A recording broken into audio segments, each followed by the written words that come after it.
రీసెంట్గా నాకు painful 2.5 months అవుతుంది, ఇంకా 3 months కూడా అవ్వలేదు.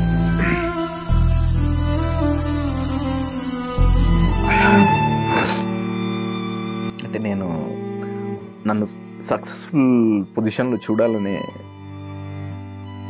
బాగా కోరుకున్న వాళ్ళు తను ఉండేది, అది చూడకుండా వెళ్ళిపోయింది అనేది చాలా బాధగా ఉంటుంది.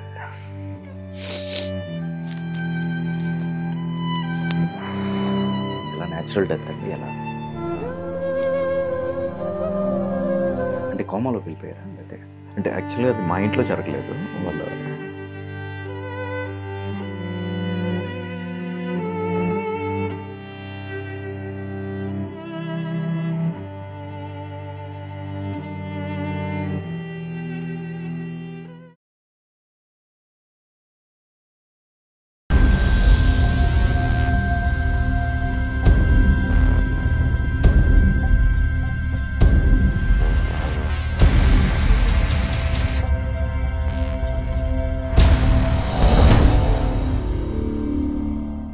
నమస్కారం దయానంద రెడ్డి గారు. నమస్తే అండి. ఎలా ఉన్నారు? బాగున్నాను సార్. ఇది లాంగ్ జర్నీ. నెక్స్ట్ ఇయర్కి 30 సంవత్సరాలు అవుద్దా? అవునండి, 1995 2025 30 years. ఈ సంవత్సరం గడిస్తే 30 సంవత్సరాలు కంప్లీట్ అయిపోయింది. 30 years ఇండస్ట్రీ. రకరకాల క్రాఫ్ట్లు మీరు, అంటే ఒక డాన్సర్గా కావచ్చు, లేకపోతే అసిస్టెంట్ డైరెక్షన్ డిపార్ట్మెంట్లో కావచ్చు, లేకపోతే ఆర్టిస్ట్గా కావచ్చు, ఒకదాని నుంచి ఇంకోటి, ఇంకో దాని నుంచి ఇంకోటి. అంటే బేసిక్ ఒకటని వచ్చారా లేకపోతే అట్లా? లేదు, నా బేసిక్ ఇంట్రెస్ట్ యాక్టింగ్ అండి. యాక్టర్ అవుదామనే ఇండస్ట్రీ. నేను బహుశా నాకు 13-14 years ఏజ్ అప్పుడు, అంటే ఆల్మోస్ట్ నేను హై స్కూల్లో ఉన్నప్పుడు ఐ డిసైడెడ్ యాక్టర్ అవ్వాలి అనేది. ఇక దాని తర్వాత స్టడీస్ చేస్తున్నారు. ఎక్కడండి? హైదరాబాద్ అండి, అంబర్పేట్ మాది. అంబర్పేట్లో ఓన్ హౌస్, పేరెంట్స్తో కలిసి ఉంటాను. నాన్నగారు ఏం చేస్తుంటారు? నాన్నగారు యానిమల్ హస్బెండరీ డిపార్ట్మెంట్లో చేసేవాళ్ళు, స్టేట్ గవర్నమెంట్. ఇప్పుడు రిటైర్ అయిపోయారు. Okay okay. సో పుట్టి పెరిగింది ఇక్కడే ఆల్మోస్ట్. అంటే అంబర్పేట్లో పుట్టినా కూడా మా ఫాదర్ గవర్నమెంట్ జాబ్ కదా, ట్రాన్స్ఫర్స్ అవుతుండేవి. బిగినింగ్ ఒక ఆల్మోస్ట్ నేను 7th class వరకు, 8th వరకు దాదాపు 8 స్కూళ్ళు మారాను ఇక్కడే. అంటే డిఫరెంట్, కరీంనగర్, మిర్యాలగూడ, కడప, ఇలా అలా 8th classకి వచ్చేటప్పటికి 8 schools మారి, చిన్నప్పుడు బాగా కన్ఫ్యూజింగ్ గా ఉండేది నాకు స్కూల్స్. ఓన్లీ అప్పుడు ఉమ్మడి రాష్ట్రం కాబట్టి జిల్లాల వరకే మారారు, స్టేట్ దాట్లా. ఓకే. సో దాని తర్వాత 8th నుంచి ఇంకా Hyderabad. Okay. Schooling, high school, intermediate, degree అంతా ఇక్కడే. ఇంటర్మీడియట్ ప్రగతి మహావిద్యాలయ, డిగ్రీ భద్రకా కాలేజ్లో చేశాను. సో ఇంకా గ్రాడ్యుయేషన్ వరకు ఇంట్లో వాళ్ళు ఆపారు. అంటే ఫిలిమ్స్ నాకు ఆల్మోస్ట్ 10th అయిపోయిన తర్వాత ఇంకా ఇంటర్ నుంచే నాకు బాగా ప్యాషనేట్గా ఉండేవాడిని సినిమాల్లోకి రావాలని, యాక్టింగ్ సైడ్. ఎప్పుడు నాకు Madhu film institute every year ఒక యాడ్ వచ్చేది, అది చూడగానే చాలా టెంప్టింగ్గా ఉండేది, ఎప్పుడు వెళ్ళి జాయిన్ అవుదామా అనేది. బట్ డిగ్రీ వరకు నేను, అయితే ఈ డిగ్రీ వరకు కూడా ఏం చేశానంటే, నాది 10th అయిపోగానే డాన్స్, మన ఇప్పుడు నిక్సన్ మాస్టర్ అని డాన్స్ మాస్టర్, ఆయన హిమాయత్ నగర్లో ఆయన డాన్స్ క్లాస్ ఉండేది. నా 10th అయిపోయిన తర్వాత ఆ హాలిడేస్లో నిక్సన్ మాస్టర్ దగ్గర డాన్స్ ప్రాక్టీస్కి వెళ్ళేవాడిని. ఓకే. అది అయిపోయిన తర్వాత డిగ్రీలో జాయిన్ అయిన తర్వాత Thyagaraja college of music and డాన్స్లో నేను క్లాసికల్ డాన్స్ ఒక 1-2 years క్లాసికల్ డాన్స్కి వెళ్ళాను, భరతనాట్యం నేర్చుకున్నాను ఆ టైంలో. సో ఏదో ఒకటి దీనికి సంబంధించి ఒక ప్యారలల్గా రన్ అవుతూనే ఉండేది. డిగ్రీ అయిన తర్వాత 95లో నాది గ్రాడ్యుయేషన్, అక్కడ ఎగ్జామ్స్ రాయడము, ఇటు ఫిల్మ్ ఇన్స్టిట్యూట్కి వచ్చేసి జాయిన్ అయిపోయాను, Madhu film institute. Okay. 95-96 batch. So ఆ బ్యాచ్ అయిపోగానే ఇంకా ఆల్మోస్ట్ మళ్ళీ 2000 వరకు మధు ఫిల్మ్ ఇన్స్టిట్యూట్లోనే శ్రీధర్ రెడ్డి మాస్టర్, డాన్స్ మాస్టర్గా ఉండేవాళ్ళు. ఆయన దగ్గర అసిస్టెంట్గా కంటిన్యూ చేశాను మధు ఫిల్మ్ ఇన్స్టిట్యూట్లోనే, అసిస్టెంట్ డాన్స్ మాస్టర్గా. అండ్ 98 నుంచి 2000 వరకు ఆ 2 years ఇక్కడ తెలుగు యూనివర్సిటీలో post graduation in theatre arts అండి, ఎంఏ ఓకే. థియేటర్ ఆర్ట్స్ చేశాను. సో అట్లా ఆ జర్నీ జరుగుతున్న టైంలో శ్రీధర్ రెడ్డి గారితో నేను ఎప్పుడైతే ఇలా అసిస్టెంట్గా ఉన్నానో కళ్యాణ్ గారితో పరిచయము శ్రీధర్ రెడ్డి గారి ద్వారానే అయిందన్న. ఇక్కడ Pavan Kalyan sir. Okay okay. అది ఎలా అంటే తొలి ప్రేమ షూటింగ్ అవుతుంది, నెక్స్ట్ తమ్ముడు సినిమా ప్లాన్ చేస్తున్నారు పవన్ కళ్యాణ్ సార్ వాళ్ళు. సో హరీష్ పై మాస్టర్ కళ్యాణ్ గారికి బాగా క్లోజ్ అసోసియేట్, ఆయన డాన్స్ మాస్టర్. అయితే తమ్ముడు సినిమాకి కిక్ బాక్సింగ్ ట్రైనర్ కోసం వాళ్ళు చూస్తున్నారు, ఆయనకు పర్సనల్గా ట్రైనింగ్ ఇవ్వడానికని. సో ఆ టైంలో శ్రీధర్ రెడ్డి గారు dance master and is kick boxer కూడా. Okay. So kick boxing training ఇవ్వడానికని మన హరీష్ పై గారు శ్రీధర్ రెడ్డి గారిని అప్రోచ్ అయ్యి ఇలా కళ్యాణ్ గారికి కిక్ బాక్సింగ్ ట్రైనింగ్ ఇవ్వాలి అని చెప్తే, సో అప్పుడు నేను ఇంకా శ్రీధర్ రెడ్డి గారు ఎక్కడ వెళ్ళినా నేను ఆయనతో ఉండేవాడిని. అండ్ అన్నపూర్ణ 7 acresలో డ్యాన్స్ క్లాస్ కూడా రన్ అయ్యేది మార్నింగ్స్. అప్పుడు నేను డ్యాన్స్ క్లాస్ కూడా నేను స్టూడెంట్స్కి నేను ప్రాక్టీస్ చేయించడం అది చేయిస్తుండేవాడిని. ఓకే. సో అట్లా కళ్యాణ్ గారి దగ్గరికి శ్రీధర్ సార్ వెళ్ళినప్పుడల్లా ఫస్ట్ టైం నాకు గుర్తుండి తొలి ప్రేమ హేప్ అనే సాంగ్ ఉంటుంది కదా, ఆ సాంగ్ లాస్ట్లో షూట్ చేశారు తొలి ప్రేమ. అది ఆ సాంగ్ షూటింగ్ పద్మాలయాలో అవుతున్నప్పుడు కళ్యాణ్ గారిని ఫస్ట్ టైం కలవడానికి శ్రీధర్ రెడ్డి గారు వెళ్ళినప్పుడు నేను కూడా వెళ్ళాను. ఫస్ట్ టైం కళ్యాణ్ గారిని లైవ్గా చూడడం అప్పుడే తొలి ప్రేమ అప్పుడు. ఇంకా అక్కడి నుంచి ఇంకా రెగ్యులర్గా ఆయన తమ్ముడు షూటింగ్ అయినన్ని రోజులు బిహెచ్ఎల్లో సెట్ సర్వీస్ చేసేవాళ్ళు, ఇంకా రెగ్యులర్గా వెళ్తూ ఉండేవాడిని ఆ షూటింగ్ లొకేషన్స్కి వెళ్ళడము. తమ్ముడు బద్రి జరుగుతున్నప్పుడు రెగ్యులర్గా వెళ్తుండేవాడిని. కాకపోతే కళ్యాణ్ గారితో పర్సనల్గా ర్యాపో ఎప్పుడు ఉండేది కాదు ఆ టైంలో. శ్రీధర్ రెడ్డి గారితో వెళ్ళడము, కళ్యాణ్ గారు చూస్తుండేవాళ్ళు, బట్ ఎప్పుడు అంత మాట్లాడేంత ఇది లేదు. తర్వాత ఎప్పుడు ఖుషి టైంలో పర్సనల్గా కలిసే అవకాశం వచ్చింది. అది ఎట్లా అంటే మన ఖుషిలో ఒక చిన్న ఫైట్ ఉంటుంది, మన అజయ్ యాక్చువల్గా అదే ఫైట్లో ఇంట్రడ్యూస్ అయ్యాడు, లల్లు అంకుల్. అంటే ఆయన కళ్యాణ్ సార్ ఏంటంటే హైదరాబాదీ స్లాంగ్ కావాలి, ఆ క్యారెక్టర్స్ అందరు కొంచెం హైదరాబాదీ దీంట్లో మాట్లాడాలి అనేది ఉండింది. సో ఆ డైలాగ్స్ రాయడం బేసిక్గా నేను హైదరాబాదీ అండ్ మా టీంలో శ్రీధర్ రెడ్డి గారు, నేను, ఇంకా పర్వేజ్ అని జానీలో కూడా క్యారెక్టర్ చేశాడు. మేమంతా కొంచెం హైదరాబాద్ బేస్డ్ వాళ్ళం ఉండేవాళ్ళం. సో హనీఫ్ అని ఇంకో, సో మేమే రాసామన్నమాట కూర్చొని, ఆ డైలాగ్స్ అన్నీ కూడా రాయడం జరిగింది. సో నాది బేసిక్గా హ్యాండ్ రైటింగ్ బాగుంటుంది, పేపర్ మీద నేనే పెట్టేవాడిని బేసిక్గా. అది మొత్తం మేము డిస్కస్ చేయడము, పేపర్ మీద నేను రాసేవాడిని. సో అట్లా రాసి ఫస్ట్ టైం అది ఆ సీన్ని వినిపించడానికి కళ్యాణ్ సార్ వాళ్ళ ఇంటికి వెళ్ళి అప్పుడు ఫస్ట్ టైం సార్తో డైరెక్ట్గా ఆ సీన్ చదివి వినిపి, అప్పుడు అది ఆయన చూసి ఎవరు రాశారు అంటే మేము రాసాం అంటే ఇది రాసింది ఎవరంటే దయానంద్, నన్ను పరిచయం చేశారు.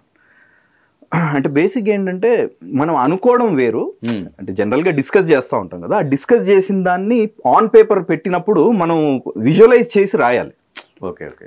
ఆ రాసేది ఆయనకి ఎక్కడో నచ్చింది, ఆ రైటింగ్ స్కిల్ ఏదో కొంచెం పట్టారు ఆయన. సో మంచి రైటింగ్ స్కిల్స్ బాగున్నాయి నీకు అని అన్నారు అప్పుడు.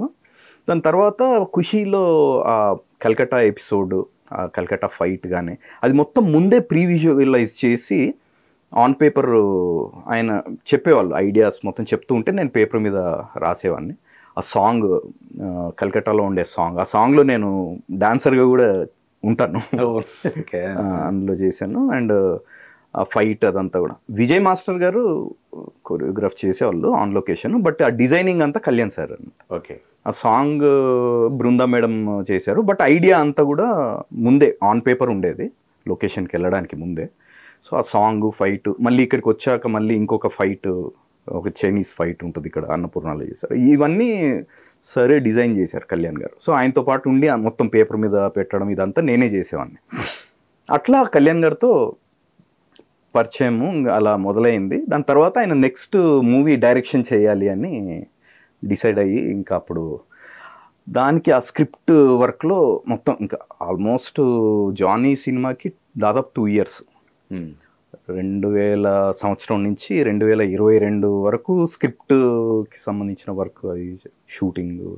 అందులో యాది అనే ఒక క్యారెక్టర్, తెలంగాణ స్లాంగ్లో మాట్లాడే ఒక క్యారెక్టర్ ఉంటుంది, ఫుల్ లెంత్ క్యారెక్టర్, అది చేశాను. సో అట్లా జానీ సినిమాకి మొత్తం వర్క్ చేసాం. జానీ అయిపోయిన తర్వాత ఇంకా ఆ టీమ్ ఆయన ఫామ్ చేశారు కదా, పవన్ కళ్యాణ్ క్రియేటివ్ టీమ్ అని ఒకటి ఫామ్ చేశారు. అందులో చాలా శ్రీధర్ రెడ్డి గారు ఇంకా మిగతా వాళ్ళంతా వెళ్ళిపోయారు ఆ సినిమా అయిపోయాక. బట్ నేను ఒక్కరిని కంటిన్యూ అయ్యాను. నెక్స్ట్ గుడుంబ శంకర్, వీరశంకర్ గారి డైరెక్షన్. సో దానికి అసోసియేట్ డైరెక్టర్గా వర్క్ చేశాను. అది అయిపోయింది. అది అయిపోయిన తర్వాత మళ్ళీ నేను బయటకు వచ్చి ఒక చిన్న ఎక్స్పెరిమెంటల్ ఫిల్మ్ ఒకటి చేశాను అప్పట్లో, వలయం అని. నేను మెయిన్ లీడ్గా నేనే ఒక స్టోరీ చేసుకుని, నాకు అప్పటికి యాక్టింగ్ మీద బాగా ప్యాషన్ కదా నాకు. కళ్యాణ్ గారు జానీకి ముందు ఖుషి ఎండింగ్లో, ఖుషి రిలీజ్ అయిన టైంలో నన్ను పిలిచి అడిగారు, ఏంటి నీ గోల్ ఏంటి, నీ యాంబిషన్ ఏంటి లైఫ్లో అంటే, మంచి యాక్టర్ అవ్వాలనేది నా యాంబిషన్ అని చెప్పాను. చెప్తే నేను నెక్స్ట్ డైరెక్షన్ చేయబోతున్నాను, నువ్వు if you want to become a better actor, నువ్వు అన్ని డిపార్ట్మెంట్స్ గురించి అవగాహన ఉంటే ఇంకా మంచి యాక్టర్ అవ్వగలుగుతావు. సో నా దగ్గర వర్క్ చేయి, నా సినిమాలో యాక్టింగ్ కూడా క్యారెక్టర్ కూడా ఏదన్నా చేస్తూ ఉండు, డైరెక్షన్ డిపార్ట్మెంట్లో వర్క్ చేయని అలా నన్ను తీసుకున్నారు. సో నాకు ఏంటంటే బేసిక్గా అసిస్టెంట్ డైరెక్టర్గా కంటే కూడా నాకు క్యారెక్టర్ చేసే అవకాశం వస్తుంది యాక్టర్గా అనేది ఎక్కువ ఉండేది. సో అట్లా జానీలో చేశాను, గుడుంబ శంకర్లో కూడా క్యారెక్టర్ చేశాను. దాని తర్వాత నేను ఒక లీడ్గా ఒక చిన్న థ్రిల్లర్ కాన్సెప్ట్ ఒకటి అనుకొని అప్పట్లో ఒక డిజిటల్ ఫార్మాట్లో ఒక మూవీ చేశాను. సో అది అయిపోయింది, అది చేసాము. దానివల్ల పెద్దగా అంటే రికగ్నిషన్ పరంగా అదేం పెద్ద అంటే అది రిలీజ్ అయింది కూడా చాలామందికి తెలీదు. సో అది ఎండింగ్లో ఉండి అది రిలీజ్ అయిన తర్వాత ఆ టైంలో మళ్ళీ కళ్యాణ్ గారే నాకు ఫోన్ చేసి పిలిపించారు. అప్పుడు ఏంటంటే సత్యాగ్రహి అని ఒక ప్రాజెక్ట్ అనుకున్నారు. సో ఆ ప్రాజెక్ట్కి వర్క్ చేయడానికని మళ్ళీ నన్ను, అంటే బేసిక్గా నాకు బాగా కనెక్ట్ అయ్యి ఉన్నారు అప్పటికే కళ్యాణ్ గారు. అంటే ఆయన అందరితో అంత క్లోజ్గా ఉండలేరు, కొద్దిగా బేసిక్గా కొంచెం ఆయన బాగా కనెక్ట్ అవ్వాలి, లేకపోతే ఆయన మింగిల్ అవ్వలేరు. సో అట్లా నాకు కనెక్ట్ అయి ఉన్నారు. నన్ను పిలిచి ఇలా, నేను ఎవరు కనెక్ట్ అవ్వలేకపోతున్నాను దయా, నువ్వు ఉంటే నాకు బాగా హెల్ప్ అవుతుంది అన్నట్టుగా అంటే ఓకే సార్ అని చెప్పి అట్లా దానికి స్క్రిప్ట్ వర్క్ అనేది ఇంకా చేస్తున్నాము.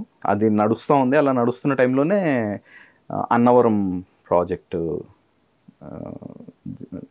దానికి సంబంధించిన స్క్రిప్ట్ వర్క్లో కూర్చోవడము, అందరు రైటర్స్ వస్తున్నప్పుడు వాళ్ళందరితో ఇంటరాక్ట్ అవ్వడం. రీమేక్ యాక్చువల్గా అది రీమేక్, బట్ దాంట్లో చాలా మార్పులు చేసి చేద్దామని అనుకుని అందరు రైటర్స్, చాలా మంది రైటర్స్ వస్తుండేవాళ్ళు, దాదాపు 10 మంది రైటర్స్, ఇండస్ట్రీలో ఉన్న టాప్ రైటర్స్ అందరూ ఉండేవాళ్ళు అక్కడ. ఈయన అంటే చాలా మార్చి చేద్దాం అనుకున్నారు యాక్చువల్గా ముందు, బట్ ఇంకా కొంత ప్రొడ్యూసర్స్ ప్రెజర్ అవ్వచ్చు, కొంచెం డిలే అవుతుందని రకరకాల రీజన్స్ వల్ల దాన్ని యాజ్ ఇట్ ఈస్గా చేసేసారు. ఫైనల్గా ఎక్కువ పెద్ద చేంజెస్ చేయకుండా చేశారు. సో అన్నవరం ప్రాజెక్ట్కి దానికి డైరెక్షన్ డిపార్ట్మెంట్లో వర్క్ చేయలేదు. అప్పుడు ఈ సత్యాగ్రహి అనే ప్రాజెక్ట్కి స్క్రిప్ట్ వర్క్ ఒకవైపు జరుగుతూ ఉంది, షూటింగ్ జరుగుతూ ఉండేది. సార్తో పాటు లొకేషన్కి రెగ్యులర్గా వెళ్తుండేవాడిని.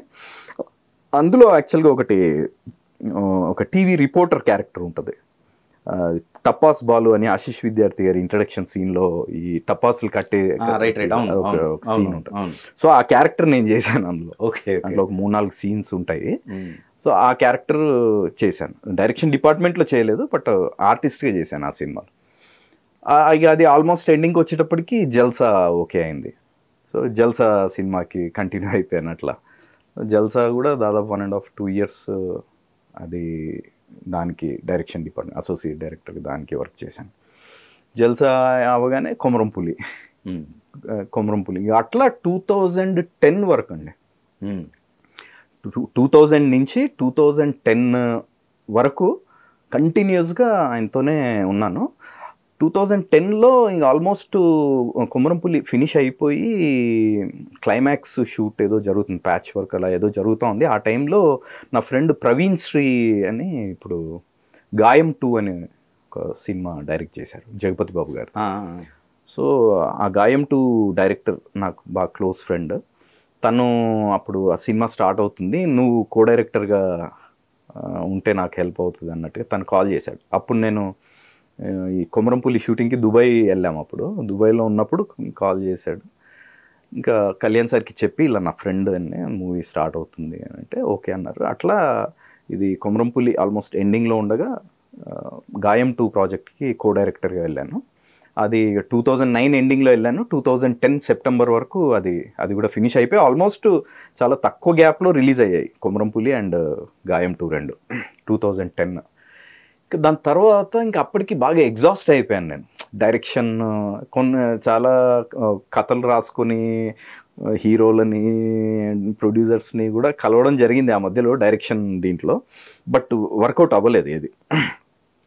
అప్పుడు ఫస్ట్ టైం నేను ఒక స్క్రిప్ట్ రాసుకొని శర్వానంద్ గారిని కలవడం, కథ నేరేట్ చేయడం, అది వర్కౌట్ అవ్వలేదు. ఇంకా దాని తర్వాత మళ్ళీ నాకు యాక్టింగ్ వైపు మళ్ళీ లాగడం స్టార్ట్ అయింది. సో అట్లా మళ్ళీ కొంచెం ఫిజికల్ ఫిట్నెస్ అది కొంచెం చేయడం. తర్వాత పంజా మూవీలో ఆర్టిస్ట్గా మళ్ళీ అందులో కూడా డైరెక్షన్ డిపార్ట్మెంట్లో వర్క్ చేయలేదు. దాంట్లో ఎలా జరిగింది అని అంటే యాక్చువల్గా కొమరంపులి సినిమాకి డైరెక్షన్ డిపార్ట్మెంట్లో నాతో పాటు వర్క్ చేసిన రాము గారు అని ఆయన దానికి డైరెక్షన్ డిపార్ట్మెంట్లో ఉన్నారు. సో ఇలా షూటింగ్ జరుగుతోంది, కోల్కతాలో జరుగుతోంది. ఇది దాంట్లో ఏదో ఒక క్యారెక్టర్, ఇంపార్టెంట్ క్యారెక్టర్ ఉంది, ఆ క్యారెక్టర్ కోసం ఆర్టిస్ట్లను చూస్తున్నారని, దయా నీ ఫొటోస్ ఒకసారి పంపు, నేను డైరెక్టర్ గారికి చూపిస్తానంటే నా ఫొటోస్ పంపాను. అది ఓకే చేశారు. అదే విష్ణువర్ధన్ గారు ఆ క్యారెక్టర్ ఓకే చేశారు. ఇంకా అది కళ్యాణ్ గారికి తెలియదు. అప్పుడు నేను అంటే కళ్యాణ్ గారితో లేను యాక్చువల్గా. ఫోన్ చేస్తే ఇంకా ఓకే చేసి పిలిచారు. వెళ్ళిపోయాను నేను. కోల్కతా వెళ్ళిన తర్వాత ఇంకా షూటింగ్ రోజు కళ్యాణ్ గారు అలా క్యారవాన్లోంచి దిగి నన్ను చూశారు. ఏందే అంటే ఇట్లా క్యారెక్టర్ చేస్తున్నాను సార్. ఓ వెరీ గుడ్ అని చెప్పేసి విష్ణువర్ధన్ గారి దగ్గరికి తీసుకెళ్ళి నన్ను పరిచయం చేసి నా దగ్గర డైరెక్షన్ డిపార్ట్మెంట్ చేశారు, బాగా క్లోజ్ నాకు అది అని చెప్పి అట్లా పరిచయం చేయడం. అందులో కూడా మంచి character, full length character. But ఈ జర్నీ మొత్తంలో అండి బేసిక్గా నా బ్యాడ్ టైం ఏంటంటే కమర్షియల్గా సక్సెస్ రాలేదు. బేసిక్ పెద్ద కళ్యాణ్ గారి ప్రాజెక్ట్లే సక్సెస్ పడలా. అది ఎగ్జాక్ట్లీ అది పడి ఉంటే వేరే రకంగా ఉండేదేమో. అంటే టైం అంటే బేసిక్గా మనం ఆ టైం రావాలి. ఆ టైం వచ్చినప్పుడే మనకి జరుగుతుంది. సో నేను 10 లాంగ్ ఇయర్స్ 11 ఇయర్స్ కళ్యాణ్ గారితో ఉండి ఆయన సినిమాల్లో మంచి ఫుల్ లెంత్ క్యారెక్టర్స్ చేసినా కూడా కమర్షియల్గా సక్సెస్ అవ్వకపోవడం వల్ల సినిమాలు నేను యాక్టర్గా గుర్తింపు రాలేదు. కానీ మీరు ఒక మంచి డైరెక్టర్గా ఫస్ట్ సినిమాకే నంది అవార్డు తీసుకున్నారు. మరి అది తర్వాత కంటిన్యూ అవ్వాల. ఒక సినిమాతోనే మళ్ళీ రెండో సినిమా చేశారు, దాంతో క్లోజ్ చేశారు. ఇది యాక్చువల్గా ఫస్ట్ మూవీది కూడా ఎలా అంటే పంజా సినిమాకి నీలిమా తిరుమల శెట్టి గారు కో ప్రొడ్యూసర్.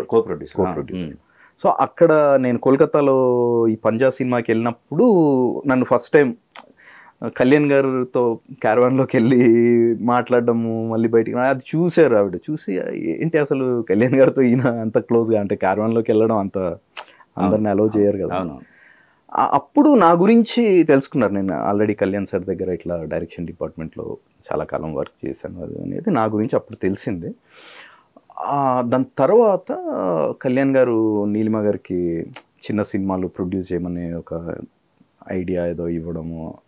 సో ఆవిడ ఒక 3 ప్రాజెక్ట్స్ అనౌన్స్ చేశారు ఆఫ్టర్ పంజా, చిన్న సినిమాలు కొత్త డైరెక్టర్స్తో చేయడానికి.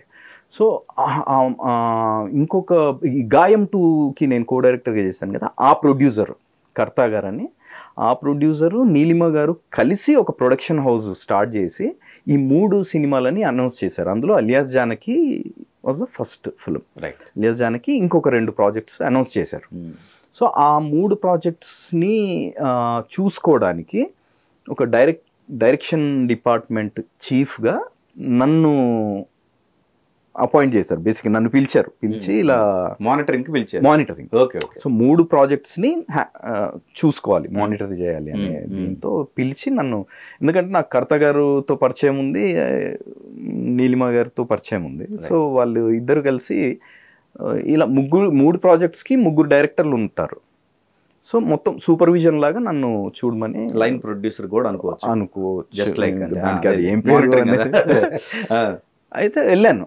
వెళ్ళిన తర్వాత అట్లా ఒక నెల 2 నెలలు అలా గడిచిపోతా ఉంది.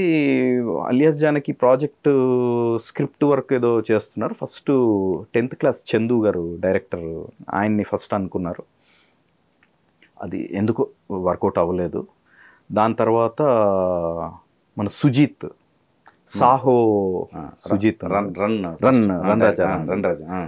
సుజిత్ని అనుకున్నారు. తర్వాత సుజిత్ని అనుకున్నప్పుడే రామానాయుడు స్టూడియోస్లో ఆ సినిమా ఓపెనింగ్ కూడా గ్రాండ్గా జరిగింది. అలియాస్ జానకి, సుజిత్ డైరెక్టర్, నీలిమా గారు ప్రొడ్యూసర్, ఇట్లా అది అయిపోయింది. సుజిత్ గారు ఉన్నప్పుడు కూడా నేను ఉన్నాను అక్కడే. తర్వాత ఇంకా మళ్ళీ సుజిత్ గారు ఆ లైన్ని తీసుకొని మళ్ళీ వాళ్ళ టీంతో కూర్చొని మళ్ళీ స్టోరీ డిస్కషన్స్ అవి జరుగుతుండేవి. నాకేంటంటే నేను ఎందులో ఇన్వాల్వ్మెంట్ లేదు, ఊరికి ఆఫీస్కి వెళ్తుండేవాడిని, వస్తుండేవాడిని. ఒక 2-3 మంత్స్ తర్వాత నాకే నెల శాలరీ ఇస్తున్నారు కానీ నాకు సాటిస్ఫాక్షన్ అనిపించట్లా. సో నీలిమా గారితో వెళ్ళి చెప్పాను, లేదు మేడం, నాకు అంటే ఊరికే డబ్బులు తీసుకుంటున్నాను, నాకు వర్క్ సాటిస్ఫాక్షన్ అనిపించట్లేదు, నేను వెళ్ళిపోతాను అని చెప్పాను. చెప్తే ఇంకా సరే అన్నారు.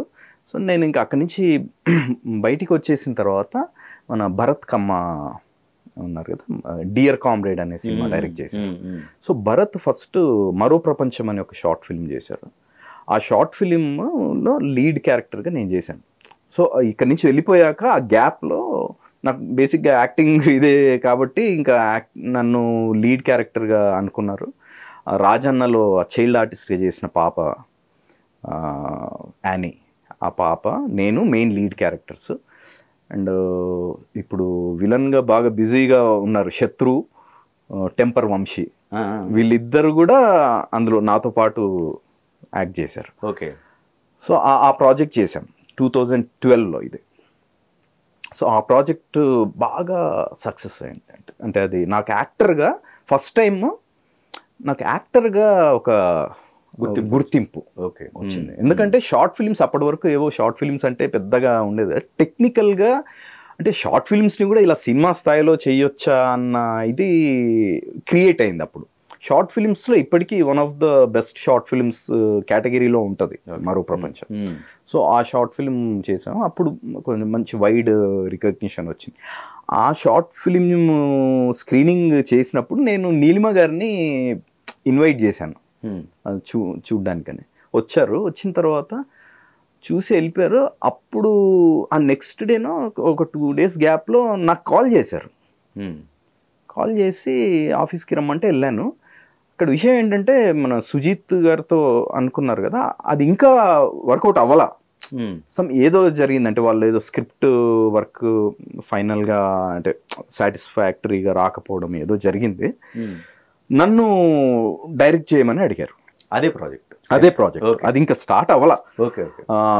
సుజిత్ తర్వాత కూడా ఏంటంటే ఇంకొక డైరెక్టర్ కూడా వచ్చారు, వంశీ అని ఇంకొక డైరెక్టర్ కూడా ఎంటర్ అయ్యి తను ఒక చైల్డ్ ఎపిసోడ్ ఒక కొంత పార్ట్ షూట్ చేశారు.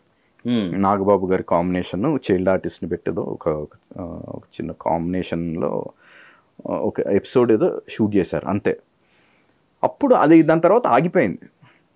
నన్ను పిలిచి నన్ను అడిగారు. నాకు అంటే డైరెక్షన్ అనేటప్పటికి పెద్ద అంటే ప్రిపేర్డ్గా లేను బేసిక్గా డైరెక్షన్. బట్ ఇన్సిస్ట్ చేశారు నీలిమ గారు, అంటే సినిమా ఆగిపోయిందని బయట బాగా స్ప్రెడ్ అవుతుంది, దీన్ని నేను ఎట్టి పరిస్థితుల్లో ఫినిష్ చేయాలి, నాకు సపోర్ట్ చేయండి. నేను యాక్సెప్ట్ చేసి ఇంకా యాక్చువల్గా ఫస్ట్ నాకు డైరెక్టర్గా నా పేరు వద్దులేండి, నేను చేస్తాను, బట్ మీరు డైరెక్టర్గా ఎవరి పేరు అన్నా వేసుకొని చేయండి, నేను చేసి పెడతాను అన్నట్టుగా యాక్సెప్ట్ చేశాను యాక్చువల్గా. ఓకే అన్నారు. దాని తర్వాత ఒక 7 days 8 days షూటింగ్ చేశాం. ఇది ఎట్లా అంటే కరెక్ట్గా 12 నాకు బాగా డేట్ కూడా గుర్తుంది, ఎందుకంటే అది ఒక 12th December 2012లో ఫస్ట్ డే ఆఫ్ షూట్ జరిగింది నేను డైరెక్టర్గా. ఓకే, యుగాంతం అని కూడా వచ్చాయి. ఆ డేట్న షూటింగ్ స్టార్ట్ అయింది. అప్పుడు ఒక వారం రోజులేమో షూట్ చేసాము. చేసి ఆ పోర్షన్ని ఎడిట్ చేసి అంత చేసిన తర్వాత చాలా ఎక్స్ట్రాడినరీగా ఫీల్ అయ్యారు బేసిక్గా చూసిన వాళ్ళంతా. అప్పుడు నా టీంలో ఉన్న మీరు ఓల్డ్ డ్రెస్ కూడా పెట్టుకున్నారా లేకపోతే ఓల్డ్ది కూడా ఉంది, అది కూడా అది అదేంటంటే చైల్డ్ ఎపిసోడ్. ఓకే అంటే ఈ మెయిన్ స్టోరీకి కొంచెం లింక్ ఉన్నా కూడా అది విజువల్గా కొంత జర్క్ ఉన్నా కూడా ప్రాబ్లం లేదు, ఎందుకంటే అది చైల్డ్ ఎపిసోడ్, ఫ్లాష్ బ్యాక్ లాగా వచ్చే ఎపిసోడ్ కాబట్టి ఓకే ఓకే అది ఉంది, ఆ పోర్షన్ అలాగే ఉంది. ఇది ప్రజెంట్లో జరిగే స్టోరీని షూట్ చేసాము, కొంత పార్ట్ షూట్ చేసిన తర్వాత బాగా నచ్చింది. ఇంకా అప్పుడు ఏంటంటే ఇంకా December 31st అది న్యూ ఇయర్ వస్తుంది కదా, మేడం ఏంటంటే ఇక మనం న్యూ ఇయర్కి టీజర్ రిలీజ్ చేసేద్దాము, ఇది మనం అంటే బేసిక్గా అందరికీ మళ్ళీ ఇది వర్కౌట్ అవుతుంది, ఈ ప్రాజెక్ట్ జరుగుతుంది అనే ఒక ఇది రావాలి అని చెప్పేసి ఇంకా నా పేరుతో అప్పుడు దయా కే అనే నేమ్తో 1st Januaryకి టీజర్ రిలీజ్ చేశారు. సో ఇంకా అక్కడి నుంచి ఇంకా ఫుల్ టైం డైరెక్టర్గా దాన్ని హ్యాండిల్ చేసి ఫినిష్ చేసి 2013 జూలైలోనే రిలీజ్ అయింది. సో అది రిలీజ్ అయింది బట్ కమర్షియల్గా వర్కౌట్ అవ్వలేదు. అవార్డ్ తర్వాత అంటే అప్పుడు యాక్చువల్గా 2012 నుంచి మనకి అవార్డ్స్ ఇవ్వలేదు, నంది అవార్డ్స్ 2011 వరకు అయిన తర్వాత 12 నుంచి అది డిఫరెంట్ రీజన్స్ వల్ల అవార్డ్స్ అనౌన్స్ చేయలేదు. నంది అవార్డ్స్ 2017లో అనౌన్స్ చేశారు. అనౌన్స్ చేసినప్పుడు 2013కి నాకు బెస్ట్ డైరెక్టర్గా నంది అవార్డు అనౌన్స్ చేశారు. బట్ యాక్చువల్గా అది జరగలేదు, ఆ ఈవెంట్ జరగలేదు, అవార్డ్స్ అయితే ఇవ్వలేదు, బట్ అనౌన్స్ చేశారు అప్పుడు 2012 నుంచి 18 వరకు అనౌన్స్ చేశారు, బట్ వాళ్ళకి ఇవ్వలేదు. ఆ ఫస్ట్ సినిమా ఓకే కమర్షియల్గా సక్సెస్ కాకపోయినా పేరు వచ్చింది, మళ్ళీ పెద్ద ప్రాజెక్టులు ఏం పడలేదా? పడవండి. అంటే బేసిక్గా ఏంటంటే కమర్షియల్గా సక్సెస్ లేకపోతే ఇంకా ఫస్ట్ సినిమా కంటే కష్టం రెండో సినిమా రావడం. ఓకే ఓకే కానీ వచ్చింది, చాలా గ్యాప్ తర్వాత వచ్చింది. అది ఎన్ని సంవత్సరాలు ఉంటుంది? 2014లో రిలీజ్ అవుతే 2016లో వచ్చింది. 2 years గ్యాప్. 2 years అంటే 1 year గ్యాప్ అనుకోండి. యాక్చువల్గా మధ్యలో కూడా ఒక ప్రాజెక్ట్ వచ్చి అది వర్కౌట్ అవ్వాల, ఆగిపోయింది. పెద్దదా చిన్నదా ప్రాజెక్ట్? చిన్నదే అండి, చిన్న ప్రాజెక్ట్. కొత్త ప్రొడ్యూసర్స్ వచ్చింది. ఆ గ్యాప్లో అంటే నేను అలియాస్ జానకి రిలీజ్ అయిన 6 నెలల తర్వాత ఎప్పుడో అది వాళ్ళ అప్రోచ్ అవ్వడము, మళ్ళీ ఒక 5-6 నెలలు ఆ ప్రాసెస్ జరిగింది. ఆఫీస్ కూడా ఓపెన్ చేయడము, ఇలా రకరకాల లొకేషన్స్ చూసి రావడం, ఇదంతా జరిగింది. బట్ ఆగిపోయింది అది. దాని తర్వాత నేనేం చేశానంటే ఇంకా ఆ గ్యాప్లో మళ్ళీ కళ్యాణ్ గారి దగ్గరికి వచ్చాను. Sardar Gabbar Singh pre production work జరుగుతుంది అప్పుడు. సో నేను మళ్ళీ నాకు ఇది ఎట్లా అంటే సినిమా ఆగిపోయి ఒక కైండ్ ఆఫ్ డిప్రెషన్లో ఉన్నాను ఆ టైంలో. ఇంకా మళ్ళీ కొంచెం జిమ్లో జాయిన్ అయ్యి మళ్ళీ వర్కౌట్స్ చేయడం ఇదంతా చేసుకుంటూ మళ్ళీ కళ్యాణ్ గారి దగ్గరికి వచ్చి సర్దార్ గబ్బర్ సింగ్కి మళ్ళీ డైరెక్షన్ డిపార్ట్మెంట్లో జాయిన్ అవుతానని చెప్పి వచ్చాను. సార్ కూడా హ్యాపీ. నేను ఎప్పుడు వెళ్ళినా లైక్ నన్ను వద్దు అనే ఇది ఉండేది కాదు ఎప్పుడు, అంటే అంత కనెక్షన్ ఉంది మాకు బేసిక్. సో ఓకే అన్నారు. అలా ప్రీ ప్రొడక్షన్ వర్క్ జరుగుతూ ఉంది. వర్క్లో ఉండగా సడన్గా మళ్ళీ ఒక 15 రోజుల్లో సర్దార్ గబ్బర్ సింగ్ షూట్ స్టార్ట్ అవ్వబోతుంది అనగా ఈ సిద్ధార్థ మూవీ, నా సెకండ్ మూవీ, దానికి సంబంధించి మన సాగర్ మొగలి రేకులు సాగర్ కాల్ చేశాడు ఒకరోజు. కాల్ చేసి అన్నయ్య ఒకసారి అక్కడ సాగర్ సొసైటీలో ఆఫీస్ ఉంటే అక్కడికి వెళ్తే ఇట్లా మేము ఒక ప్రాజెక్ట్ అనుకుంటున్నాము, దాన్ని మీరే డైరెక్ట్ చేయాలి. విషయం ఏంటంటే నేను కథలు తయారు చేసుకొని తిరిగినప్పుడు ఎప్పుడూ నాకు వర్కౌట్ అవ్వంది. నా 2 ప్రాజెక్ట్స్ డైరెక్షన్ చేసిన 2 ప్రాజెక్ట్స్ వాళ్ళ వైపు నుంచి నా ప్రయత్నం కాదు. అవును ఎగ్జాక్ట్లీ 2 అలాగే వచ్చాయి. ఇది చేయమన్నారు. అలా ఎస్ గోపాల్ రెడ్డి గారు, దానికి మంచి టెక్నికల్ టీం అంతా, ఎస్ గోపాల్ రెడ్డి గారు డిఓపి, మనీష్ శర్మ గారు మ్యూజిక్, పర్చూరి బ్రదర్స్ రైటర్స్, ఇట్లా ఆ టీంతో చేశాను సిద్ధార్థ కూడా. అది కూడా కమర్షియల్గా పెద్దగా వర్కౌట్ అవ్వలేదు అండ్ నాకు అటు డైరెక్టర్గా పెద్దగా హెల్ప్ అవ్వలేదు. ఇంకా నెక్స్ట్ సినిమా వస్తుంది అన్న ఇది కూడా లేదు. రెండో సినిమా పోయిన తర్వాత అయితే ఇంకా కష్టం. సో ఇంకా అప్పుడు మళ్ళీ యాక్టింగ్ నాకు ఇదే ఇటు యాక్టింగ్ అటు డైరెక్షన్ ఈ 2 పడవల మీద ప్రయాణం లాగా జరిగేది అనమాట కంటిన్యూస్గా. సిద్ధార్థలో చేశారు క్యారెక్టర్ మీరు? లేదండి, నేను అంటే డైరెక్షన్ చేస్తున్నప్పుడు అసలు నాకు థాట్ లేదు. Okay okay. ఆ గ్యాప్లో అలియాస్ జానకి టు సిద్ధార్థ గ్యాప్లో చాలా సినిమాలు చేశాను మళ్ళీ బయట డైరెక్టర్. బయట నేను అనేది నేను యాక్టింగ్ చేస్తూ డైరెక్షన్ అంటే బేసిక్గా ఆ ప్రాజెక్ట్స్లో నాకు చేయాలని కూడా ఎప్పుడు అసలు ఆ థాట్ కూడా లేదు. Okay okay. టోటల్గా ఇంకా డైరెక్షన్ అంటే ఇంకా డైరెక్షన్ దీంట్లోనే ఉండాలనేదే ఉండింది తప్పితే క్యారెక్టర్ చేయాలనేది లేదు బేసిక్గా. Okay okay. సో అది అయిపోయి ఆ గ్యాప్లో కొన్ని చేశాను బయట సినిమాలు, బట్ అవి కూడా రౌడీ ఫెలో ఒకటి, ముకుంద, ప్రేమ ఒక మైకం అని ఒక ఇలా చిన్న అంటే కొంచెం మీడియం బడ్జెట్ చిన్న సినిమాలు అలాంటివి చేశాను. బట్ అవి కూడా ఒకటి కమర్షియల్గా సక్సెస్ అయ్యి హ్యూజ్ ఇది వస్తే తప్పితే యాక్టర్గా ఎప్పుడు రాదండి. ఏదైనా డైరెక్షన్ అయినా యాక్టింగ్ అయినా ఏదైనా కూడా కమర్షియల్గా బ్లాస్ట్ అవ్వాలి. ఆ బ్లాస్ట్ నాకు 2018లో RX-100 సినిమాతో వచ్చింది. అది సెకండ్ ఇన్నింగ్స్ కదా. సెకండ్ ఇన్నింగ్స్లో కూడా దానికి ముందు 1-2 ప్రాజెక్ట్స్ చేశాను. అంటే ఈ లుక్ అంటే ఇప్పుడు సాల్ట్ అండ్ పెప్పర్ లుక్ ఇది నేనేం చేశానంటే 2016లో సిద్ధార్థ రిలీజ్ అయ్యాక ఇంకా మళ్ళీ యాక్టింగ్ సైడ్ సీరియస్గా ట్రై చేద్దాం అని చెప్పేసి మళ్ళీ కొంచెం వర్కౌట్ అది చేసి కొంచెం బాడీ బిల్డ్ చేసి ఒక ఫోటో షూట్ అది చేసుకొని ఆ ఫొటోస్ నేను సోషల్ మీడియాలో నా ఫేస్బుక్లో అట్లా పెట్టాను. అప్పటి నుంచి నాకు కొంచెం క్యారెక్టర్స్ మళ్ళీ అదే బాగా లుక్ కొంచెం మారింది. ఆ సాల్ట్ అండ్ పెప్పర్ లుక్తో డిఫరెంట్ దీంట్లో ఉన్నాడని చెప్పేసి ఆ ఫోటోషూట్తో పాటు నేను ఏం చేశానంటే నేనే ఒక చిన్న షార్ట్ ఫిలిం కాన్సెప్ట్ ఒకటి రాసుకొని అంటే ఈ లుక్ని ప్రజెంట్ చేయడానికి నేనే లీడ్ క్యారెక్టర్ చాలా చిన్న ఒక 10 minutesది ఒక వీడియో కూడా షూట్ చేశాను, ఒక చిన్న షార్ట్ ఫిలిం. అది కూడా బాగా రీచ్ అయింది అంటే నాకు తెలిసిన సర్కిల్లో. Okay okay. అంటే ఇప్పుడు బాగున్నాడు, లుక్ బాగుంది అనే దీంట్లో అప్పటి నుంచి నాకు కొన్ని సినిమాలు రావడం స్టార్ట్ అయింది. ఫస్ట్ ప్రాజెక్ట్ యాక్చువల్గా చెప్పాలంటే హను రాఘవపూడి నాకు బాగా అంటే తను డైరెక్షన్ చేయడానికి అసిస్టెంట్ డైరెక్టర్గా ఉన్నప్పటి నుంచి, నేను అసిస్టెంట్ డైరెక్టర్గా ఉన్నప్పుడు అప్పటి నుంచి ఫ్రెండ్స్ చాలామంది, భరత్ కమ్మ, హను రాఘవపూడి, రాధా, ఆ కాంపౌండ్ అలాంటిది అక్కడ పనిచేసిన చంద్రశేఖర్ రెడ్డి గారి దగ్గర చేశారు వీళ్ళంతా.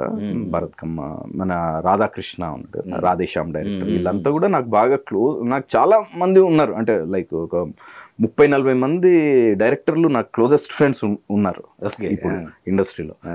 సో అట్లా హను లై అని ఒక సినిమా చేశారు అప్పుడు, నితిన్ హీరో. అవును.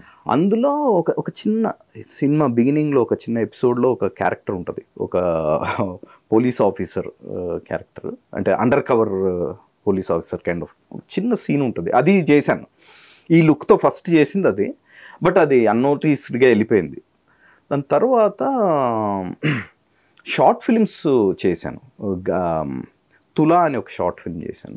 అది కూడా బాగా అంటే నాకు ఈ షార్ట్ ఫిల్మ్స్ నాకు నేను చేసే పర్పస్ కూడా ఇది ఏంటంటే మనకి ఇండస్ట్రీలో ఒక 10 మంది మనకి అసిస్టెంట్ డైరెక్టర్లో ఎవరో చూసినా కూడా అది వర్కౌట్ అవుతుంది అనేది నాకు ముందు నుంచి ఉండేది. అందుకే ఎప్పుడు ఖాళీగా ఉంటే ఏదో ఒక చిన్న షార్ట్ ఫిల్మ్ ఏదో ఒకటి చేస్తూ ఉండేవాను. Okay okay. సో అట్లా ఒక షార్ట్ ఫిల్మ్ అది చేశాను.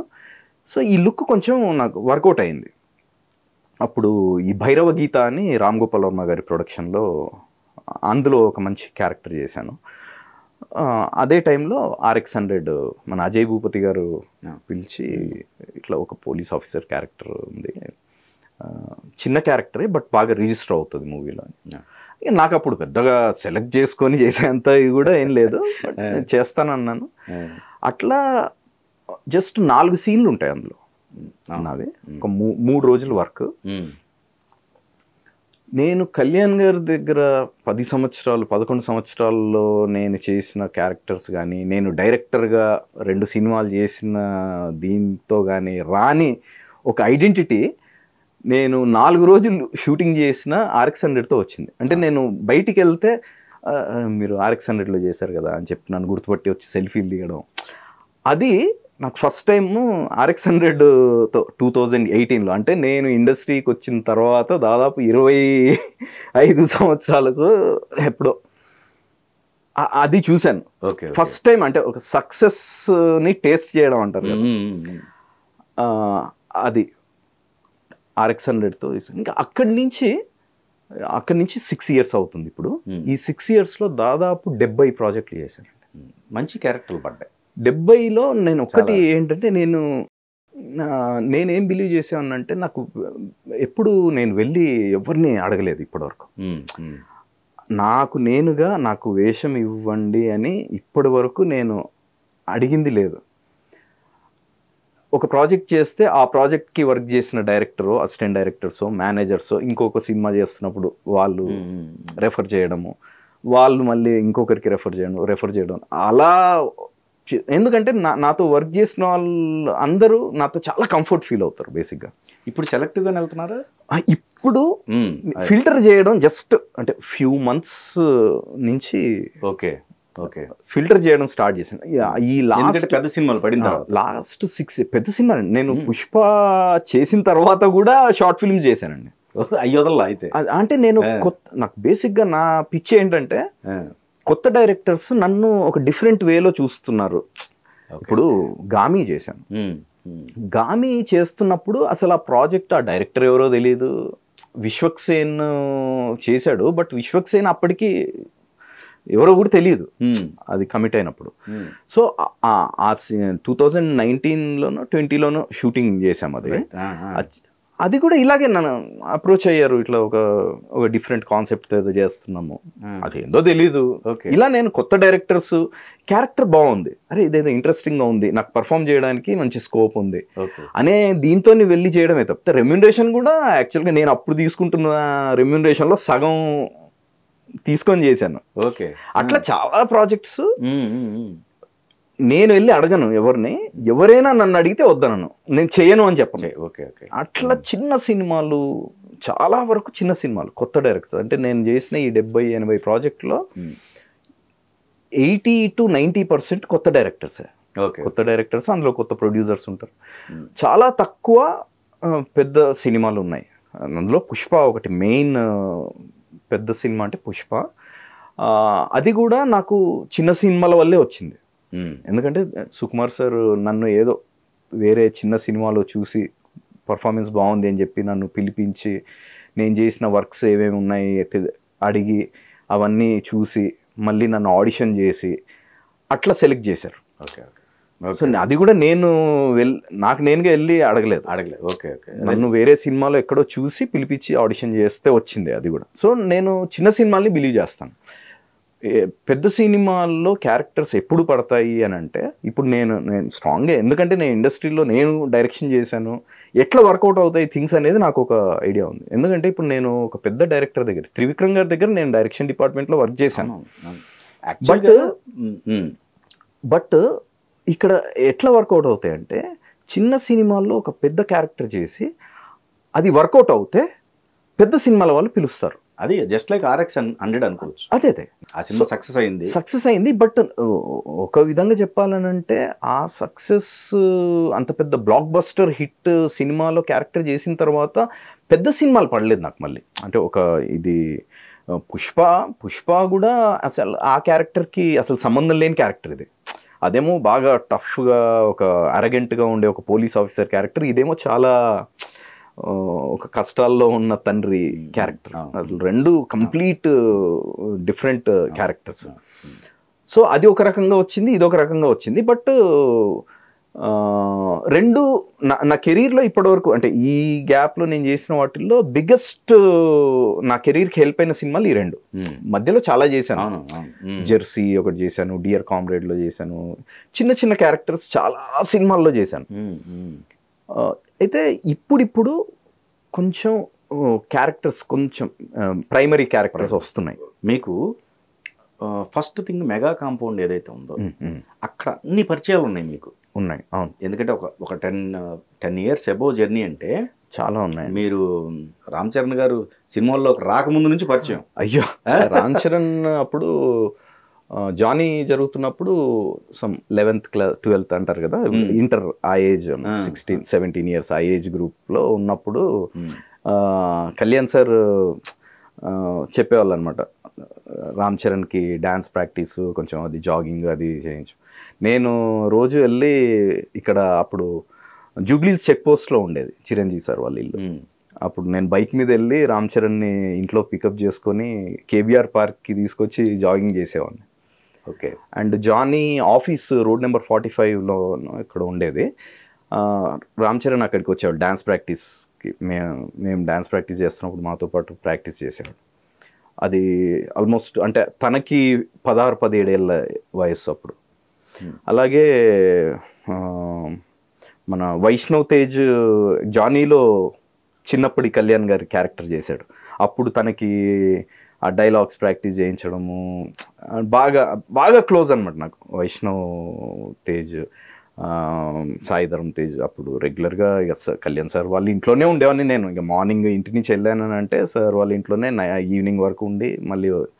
సో అట్లా మన నిహారిక కానీ వరుణ్ తేజ్ కానీ వీళ్ళందరితో చాలా క్లోజ్ అసోసియేషన్ ఉండేది.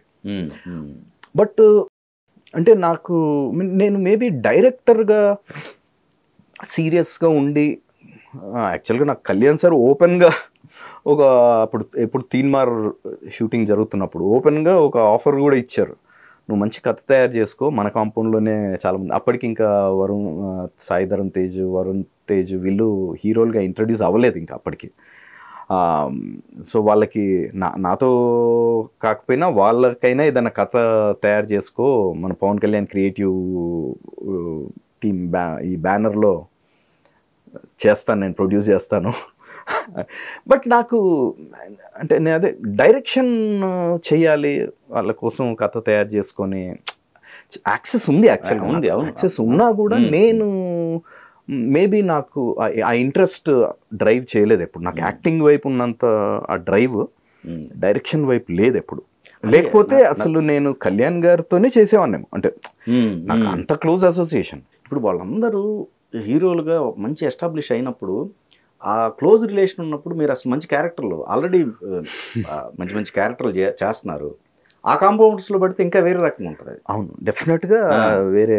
బట్ నాకు అది నాలో ఉన్న మైనస్. నాకు ఇప్పటికీ చాలా మంది అంటుంటారు కళ్యాణ్ గారి దగ్గరికి ఎందుకు వెళ్ళగలరు. నాకు కళ్యాణ్ గారు యాక్సెస్ లేని వాళ్ళు చాలా మంది ఉన్నారు. అవును, యాక్సెస్ లేని వాళ్ళు చాలా మంది ఉన్నారు. బట్ మీకు ఎప్పటి నుంచో పరిచయాలు ఇవన్నీ? నేను అడగలేనండి. నాకు అదే నా ప్రాబ్లం ఏంటంటే వెళ్ళి అడగాలి అన్న ఆ ఆలోచనే నాకు ఎందుకో నేను చేయలేదు. అది ఎందుకో తెలియదు. అంటే ఓకే, నాకు ఎందుకు కళ్యాణ్ సార్, హరీష్ భాయ్ గారు ఇప్పటికీ కళ్యాణ్ గారి దగ్గరే ఉన్నారు. నాకు వకీల్ సాబ్ షూటింగ్ అవుతున్నప్పుడు హరీష్ గారే కాల్ చేసి, ఎరా అన్నయ్య సినిమాలు రెగ్యులర్గా చేస్తూ ఉన్నారు, నువ్వు కూడా ఇప్పుడు ఆర్టిస్ట్గా ఉన్నావు, వచ్చి కలవచ్చు కదా అన్నయ్య అని, అన్నయ్య సినిమాలో చేయవా, వచ్చి అడగొచ్చు కదా. యాక్చువల్గా అప్పుడు ట్రై చేసాను కలుద్దామని, బట్ ఎందుకో కుదరలేదు. బట్ నాకు నిజంగా అంటే కలవాలని అనుకుంటే నాకు నిజంగా ఆ డ్రైవ్ ఉంటే నేనే వెళ్ళేవాడిని. బట్ ఎందుకు త్రివిక్రమ్ గారి దగ్గర నేను అసోసియేట్గా ఒక సినిమాకి వర్క్ చేసి నన్ను గుర్తుపడతారు కూడా బాగా. ఈవెన్ రాజమౌళి గారితో ఒక జర్నీ ఉంది. ఇది 99 ఆ టైంలో రాజమౌళి గారు శాంతినివాసం సీరియల్ కంటే ముందు కూడా, ఏది స్టూడెంట్ నెంబర్ 1 కంటే ముందు శాంతినివాసం సీరియల్, శాంతినివాసం కంటే ముందు యాడ్స్ చేసేవాడు. ఆ యాడ్స్లో 3 యాడ్స్ చేశాను నేను అప్పట్లో 99లో. అప్పుడు ల్యాండ్ లైన్స్ ఉండేవి. రాజమౌళి గారు మా ఇంటికి కాల్ చేసి దయానంద్ ఇట్లా షూట్ ఉంది వచ్చేసే అని చెప్పి పిలిచేవాళ్ళు. ఓకే, అట్లా అప్పుడు నంది చందు అనే పేర్లతో రాజమౌళి గారు చంద్రశేఖర్ ఏలేటి గారు కలిసి చేసేవాళ్ళు యాడ్స్. ఓకే, అట్లా రాజమౌళి గారి యాడ్ ఫిల్మ్స్లో కూడా చేశాను, రాజమౌళి గారితో ఉంది. అండ్ తమ్ముడు షూటింగ్ అవుతున్నప్పుడు బద్రీ అంటే అప్పుడు ఇంకా పట్టాలు ఎక్కడానికి రెడీగా ఉంది. శ్రీధర్ రెడ్డి సార్ నాకు బాగా పరిచయం. అప్పుడు తమ్ముడు లొకేషన్కి నేను రెగ్యులర్గా వెళ్తుండేవాడిని. శ్రీధర్ రెడ్డి గారికి పూరి జగన్నాథ్ ఫ్రెండ్ బాగా. సో అప్పుడు పూరి జగన్నాథ్ గారు లొకేషన్కి రావడం, మేము లొకేషన్కి వెళ్ళడం, అక్కడ షూటింగ్ జరుగుతూ ఉంటే ఆ గ్యాప్లో కేఫ్లో కూర్చొని పూరి జగన్నాథ్ గారితో కాఫీలు తాగిన టైం కూడా ఉన్నాయి, ఛాయలు తాగిన టైం. సో అంత అసోసియేషన్ ఉంది బేసిక్గా. Okay okay. కాకపోతే అంటే ఇప్పుడు నన్ను ఆ టైం దీంట్లో గుర్తుపడతారో లేదో తెలియదు, కానీ బేసిక్గా నాకు ఇంత యాక్సెస్ ఉన్నా కూడా అది నా అంటే అది మిస్టేక్ అంటామా, దాన్ని మరి లౌక్యం తెలియకపోవడం అంటామా, ఏంటో తెలియదు. కానీ నేను ఇప్పటికీ ఏం బిలీవ్ చేస్తానంటే, నాకు రావాల్సిన అంటే నేను ఏదైతే ఇప్పుడు నిజంగా ఇంత ట్రావెల్ చేసిన తర్వాత ఈరోజు నేను నాకు ఇష్టమైన యాక్టింగ్ చేస్తూ నేను సంపాదిస్తున్నాను, అది ఒక విధంగా సక్సెస్.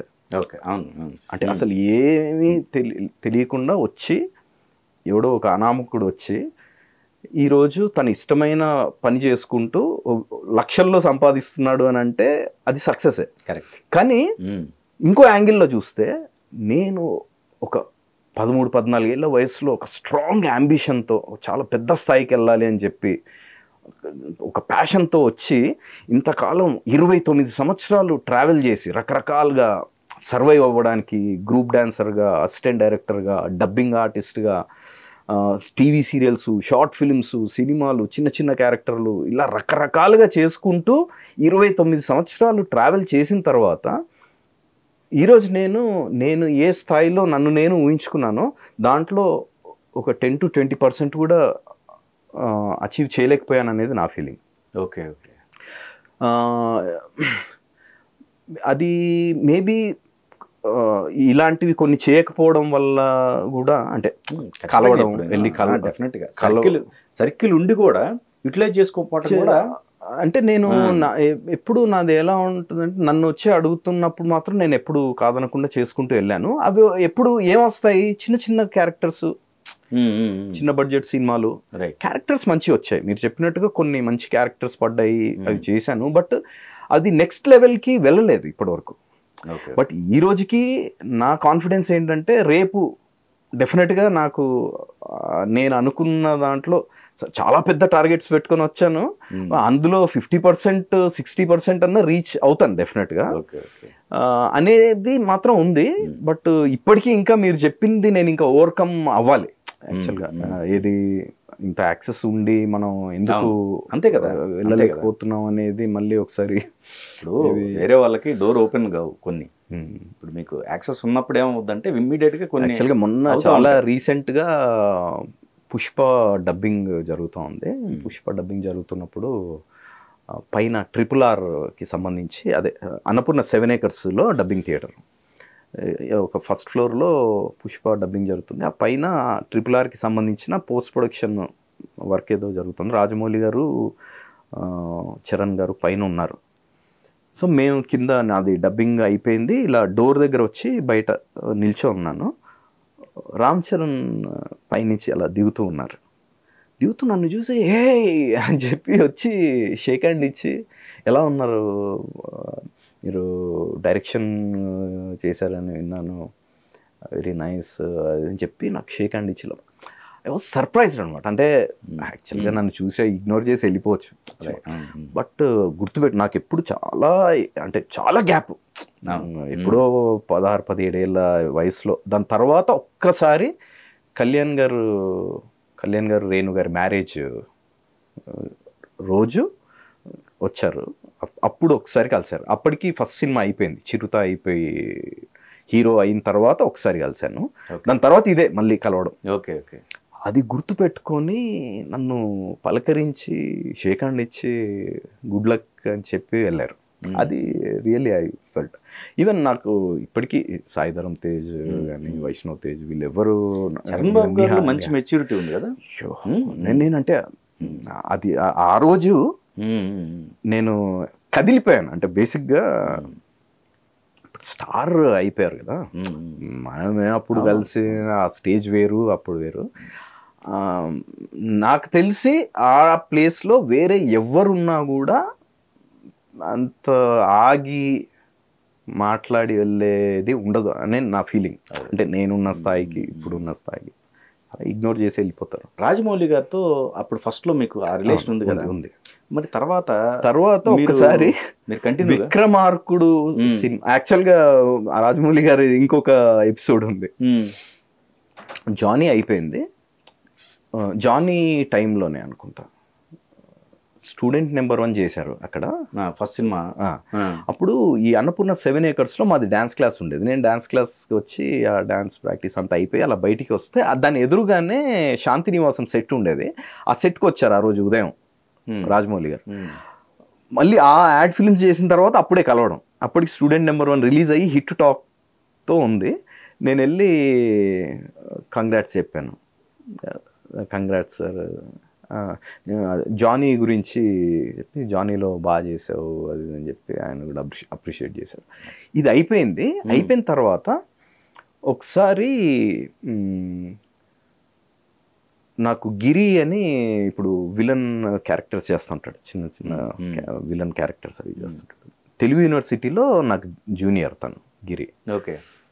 గిరి ఒకసారి కలిసి ఇట్లా అన్నయ్య మిమ్మల్ని రాజమౌళి గారు అడిగారు, ఏదో క్యారెక్టర్కి అనుకున్నారు మిమ్మల్ని అడిగారు అని చెప్పాడు.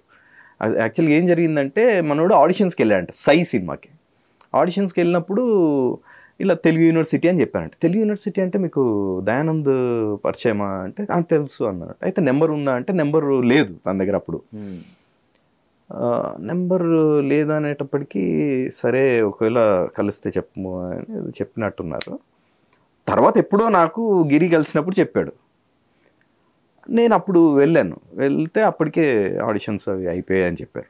అందులో మన ఛత్రపతి శేఖర్ ఒక లాయర్ క్యారెక్టర్ ఉంటుంది విలన్ పక్కన, తెలంగాణ స్లాంగ్లో.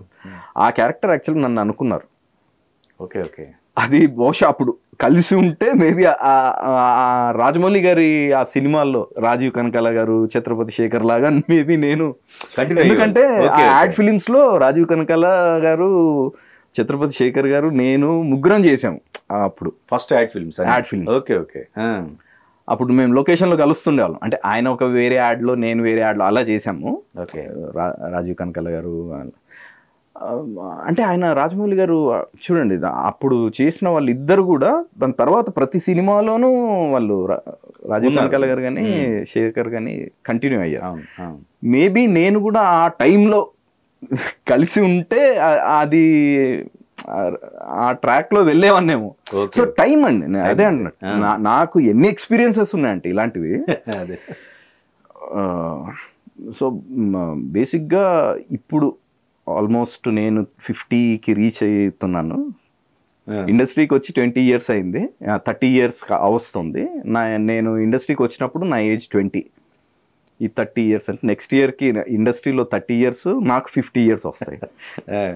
సో ఇంత జర్నీలో నెంబర్ ఆఫ్ ఎక్స్పీరియన్సెస్, ఫెయిల్యూర్సే అంటే ఫెయిల్యూర్ స్టోరీ బేసిక్గా నాకు ఇప్పటికీ. Still I feel that I'm a struggler. 29 సంవత్సరాల అనుభవం ఉన్న ఒక స్ట్రగ్లర్ని. ఈ మన శర్వానంద్ గారి ప్రాజెక్టు ఎందుకు మధ్యలో ఇదైంది? శర్వానంద్ గారితో యాక్చువల్గా నేను డైరెక్షన్ చేద్దాము అని ఎప్పుడు జల్సా అయిపోగానే 2008 జల్సా రిలీజ్ అయింది ఏప్రిల్లో. రిలీజ్ అయిన వెంటనే నేను ఒక స్క్రిప్ట్ ఒకటి అనుకున్నా, ఒక థ్రిల్లర్ కాన్సెప్ట్ ఏదో అనుకొని. అప్పుడు ప్రవీణ్ శ్రీ అని, ఇప్పుడు గాయం 2 డైరెక్టర్ ప్రవీణ్ శ్రీకి అప్పుడు రెగ్యులర్గా మేము కలుస్తూ ఉండేవాళ్ళం. అప్పుడు చెప్పాను ఇట్లా ఈ స్టోరీ చాలా బాగుంది, నాకు శర్వా పరిచయము, శర్వాకి వెళ్ళి చెప్పు అని చెప్పి అట్లా నన్ను కనెక్ట్ చేశారు శర్వానంద్. సో వాళ్ళది కాఫీ షాప్ ఏదో ఉండేది, శర్వానంద్ పిలిచారు. అక్కడికి పిలిస్తే వెళ్ళి నరేట్ చేశాను.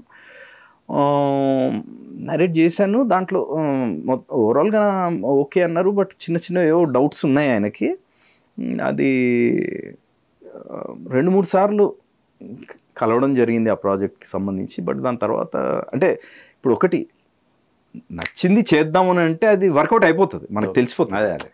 ఇక 2-3 సార్లు కలిసినా కూడా అది ముందుకు వెళ్ళట్లేదు అని అంటే అది ఎక్కడో తేడా కొడుతుందని అర్థం చేసుకోవచ్చు. అదేనా ఇంకేమైనా ప్రాజెక్టులు ఉన్నాయా మీవి? దాని తర్వాత ఇంకొక కథ చేసుకుని అలియాస్ జానకి ముందే, అవును, జానకి ముందే ఇంకో కథ తయారు చేసుకొని ఆ ఒక్క కథతోనే సందీప్ కిషన్ గారిని, తనీష్ గారిని, వరుణ్ సందేశ్ గారిని ఇలా ఒక 4-5 హీరోలని కలవడం, కొంతమంది ప్రొడ్యూసర్స్ని కూడా కలిసి నేరేట్ చేయడము ఇలా జరిగింది ఆ స్టోరీ. ఓకే.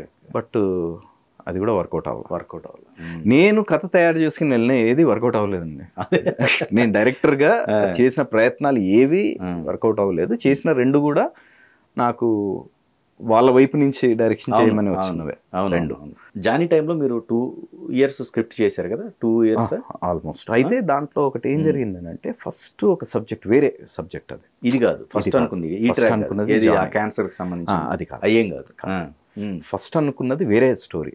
యాక్చువల్గా అది ఏంటంటే, ఒక విలన్స్, ఒక 7 విలన్స్ అన్నదమ్ముళ్ళు, ఒక హైదరాబాదీ నిజాం ఆ కైండ్ ఆఫ్ ఫ్యామిలీకి సంబంధించిన విలన్స్, ఒక కుస్తీ ప్లేయర్, ఒక హీరో, ఒక చిన్న స్లమ్లో.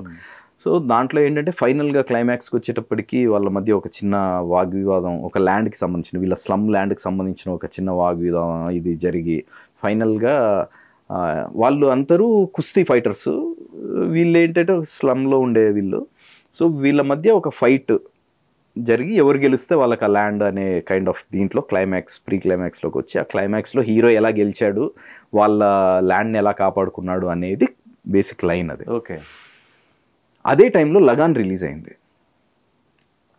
సేమ్ కథ, బ్రిటిషర్స్, విలేజర్స్ వాళ్ళ మధ్య ఇలాంటిదే ఒక గొడవ. ఒక విలేజ్కి ఏదో వాళ్ళు డబ్బులు ఏదో కట్టాలి అని అంటుంటారు, వీళ్ళు కట్టమంటారు. ఫైనల్గా క్రికెట్ ఆడితే ఎవరు గెలిస్తే వాళ్ళు కట్టకూడదు అనేది ఈ కాన్సెప్ట్. అయితే కళ్యాణ్ గారు అది సినిమా రిలీజ్ అవ్వగానే ఎక్కడో ఇంకా ఈ స్క్రిప్ట్కి డిస్కనెక్ట్ అయిపోయారు. మళ్ళీ ఫస్ట్ టైం డైరెక్షన్ చేస్తున్నాను, ఏదో ఆమీర్ ఖాన్ తీసిన సినిమాని కాపీ కొట్టాడు అనే ఇది వస్తుంది అనేది ఎక్కడో ఆయన ఫీల్ అయ్యి దాన్ని షెల్వ్ చేసేసి ఫ్రెష్గా ఇంకో కథ మీద వర్క్ చేస్తూ అట్లా, దానివల్ల యాక్చువల్గా ప్రీ ప్రొడక్షన్ వర్క్ డిలే అయింది. ఓకే. ఫస్ట్ కొంతకాలం ఇది వర్క్ చేశాక మళ్ళీ దాన్ని పక్కన పడేసి మళ్ళీ ఇంకో స్క్రిప్ట్ మీద కూర్చొని చేయడం. ఇప్పుడు మీరు చెప్పిన ఫస్ట్ వెర్షన్ అయితే సూపర్ హిట్ అయ్యి, మంచి హిట్ అయ్యేది. ఆ కనెక్టివిటీ ఎక్కడో ఇది డిస్కనెక్ట్ అంటే కమర్షియల్ ఫార్ములా ఫిలిం అండి అది, చాలా బాగుంది. ఫస్ట్ వెర్షన్ చేసింది అది, మరి టైం అది జరగాలని రాసిపెట్టలేదు, జరగలేదు అంతే. సత్యాగ్రహి విషయంలో ఏం జరిగిందండి, ఎందుకు మధ్యలో ఆగాల్సి వచ్చింది? సత్యాగ్రహి యాక్చువల్గా ఓపెనింగ్ కూడా అయింది. ఇది బంగారం టైంలో బంగారం అయింది. బంగారం జరుగుతున్నప్పుడే ఈ స్క్రిప్ట్ వర్క్ ఇదంతా జరుగుతూ ఉండేది. బంగారం రిలీజ్ అవ్వగానే సేమ్ ఏఎం రత్నం గారి ప్రొడక్షన్లోనే ఇది స్టార్ట్ అవ్వాలి. ఎగ్జాక్ట్ రీజన్ నాకు తెలీదు, బట్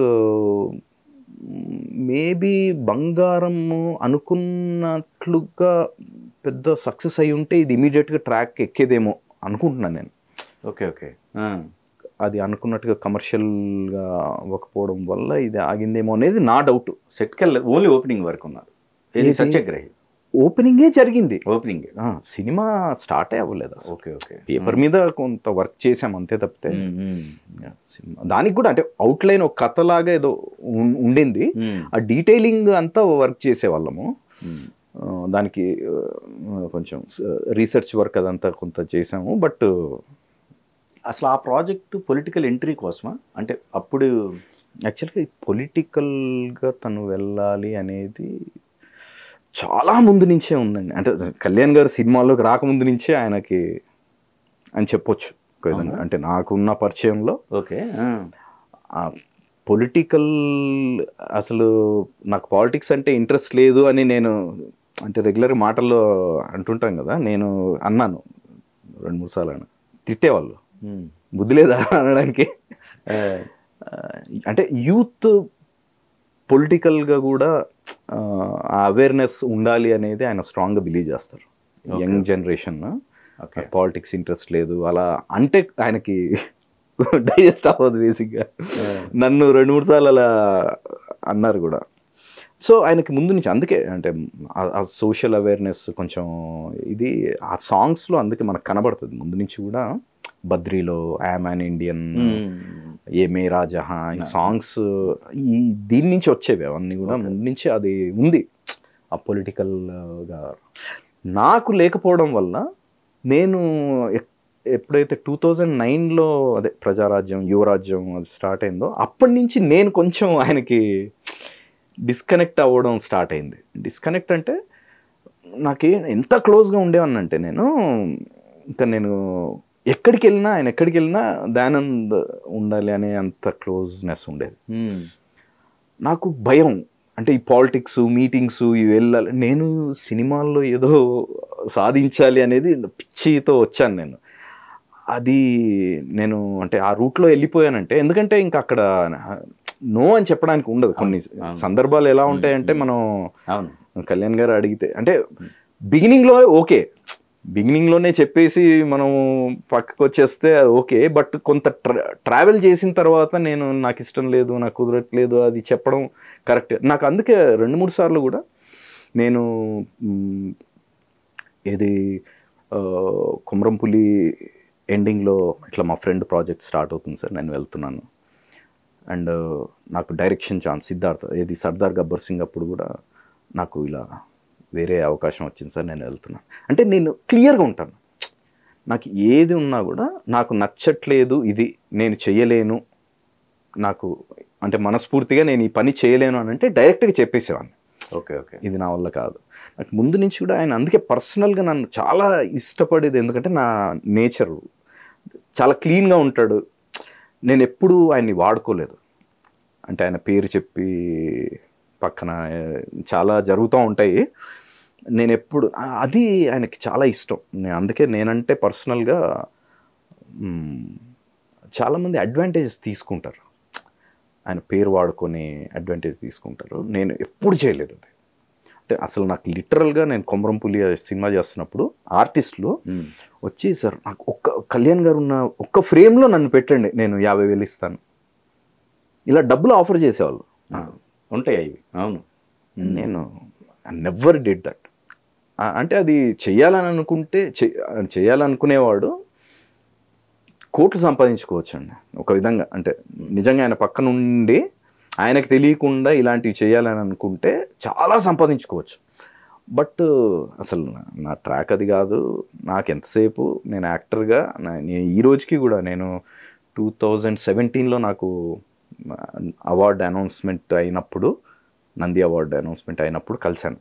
ఎందుకంటే అప్పుడు నాకు అసలు నేను డైరెక్టర్ అయిందే ఆయన ఎంకరేజ్మెంట్తో, నన్ను అసిస్టెంట్ డైరెక్టర్గా ఎంకరేజ్ చేసి అలా ఆయన సినిమాలకు వర్క్ చేసే అవకాశం ఇచ్చి ఒక విధంగా నేను డైరెక్టర్ అవ్వడానికి కారణం ఆయన్నే. కాబట్టి నాకు అవార్డు రాగానే నేను ఫస్ట్ ఆయన్నే వెళ్ళి కలిశాను.